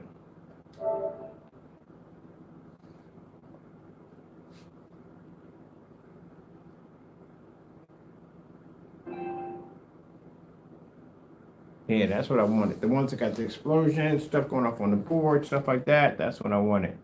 There we go. That's what I was looking to get. This is free. Okay, cool. I'll add some levels to it.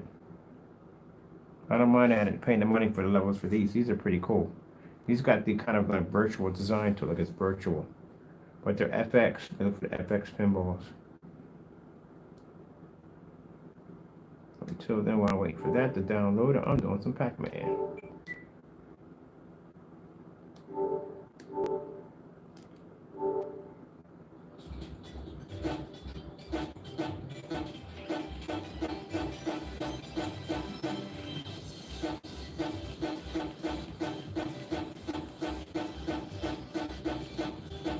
Some Pac-Man.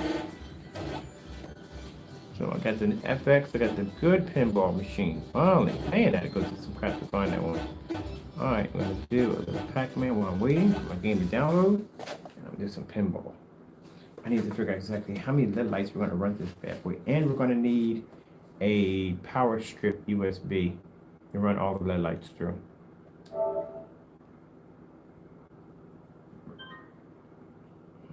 Oh man, the following. Yeah, I was just in that one. I'm coming out of that one, definitely.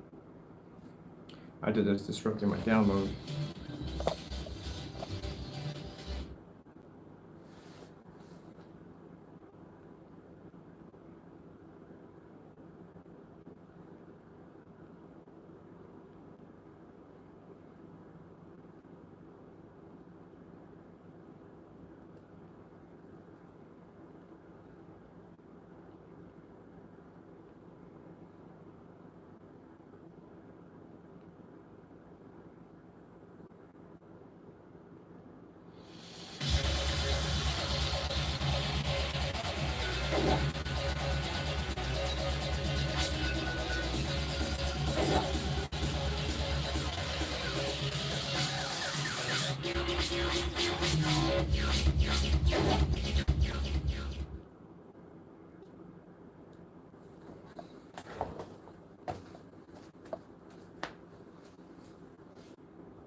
Oh, wait, hold on. Sorry about my time is over. I'm sorry, people. I got to go. I got to get out of here. Thank you for watching. Got to go, and God bless.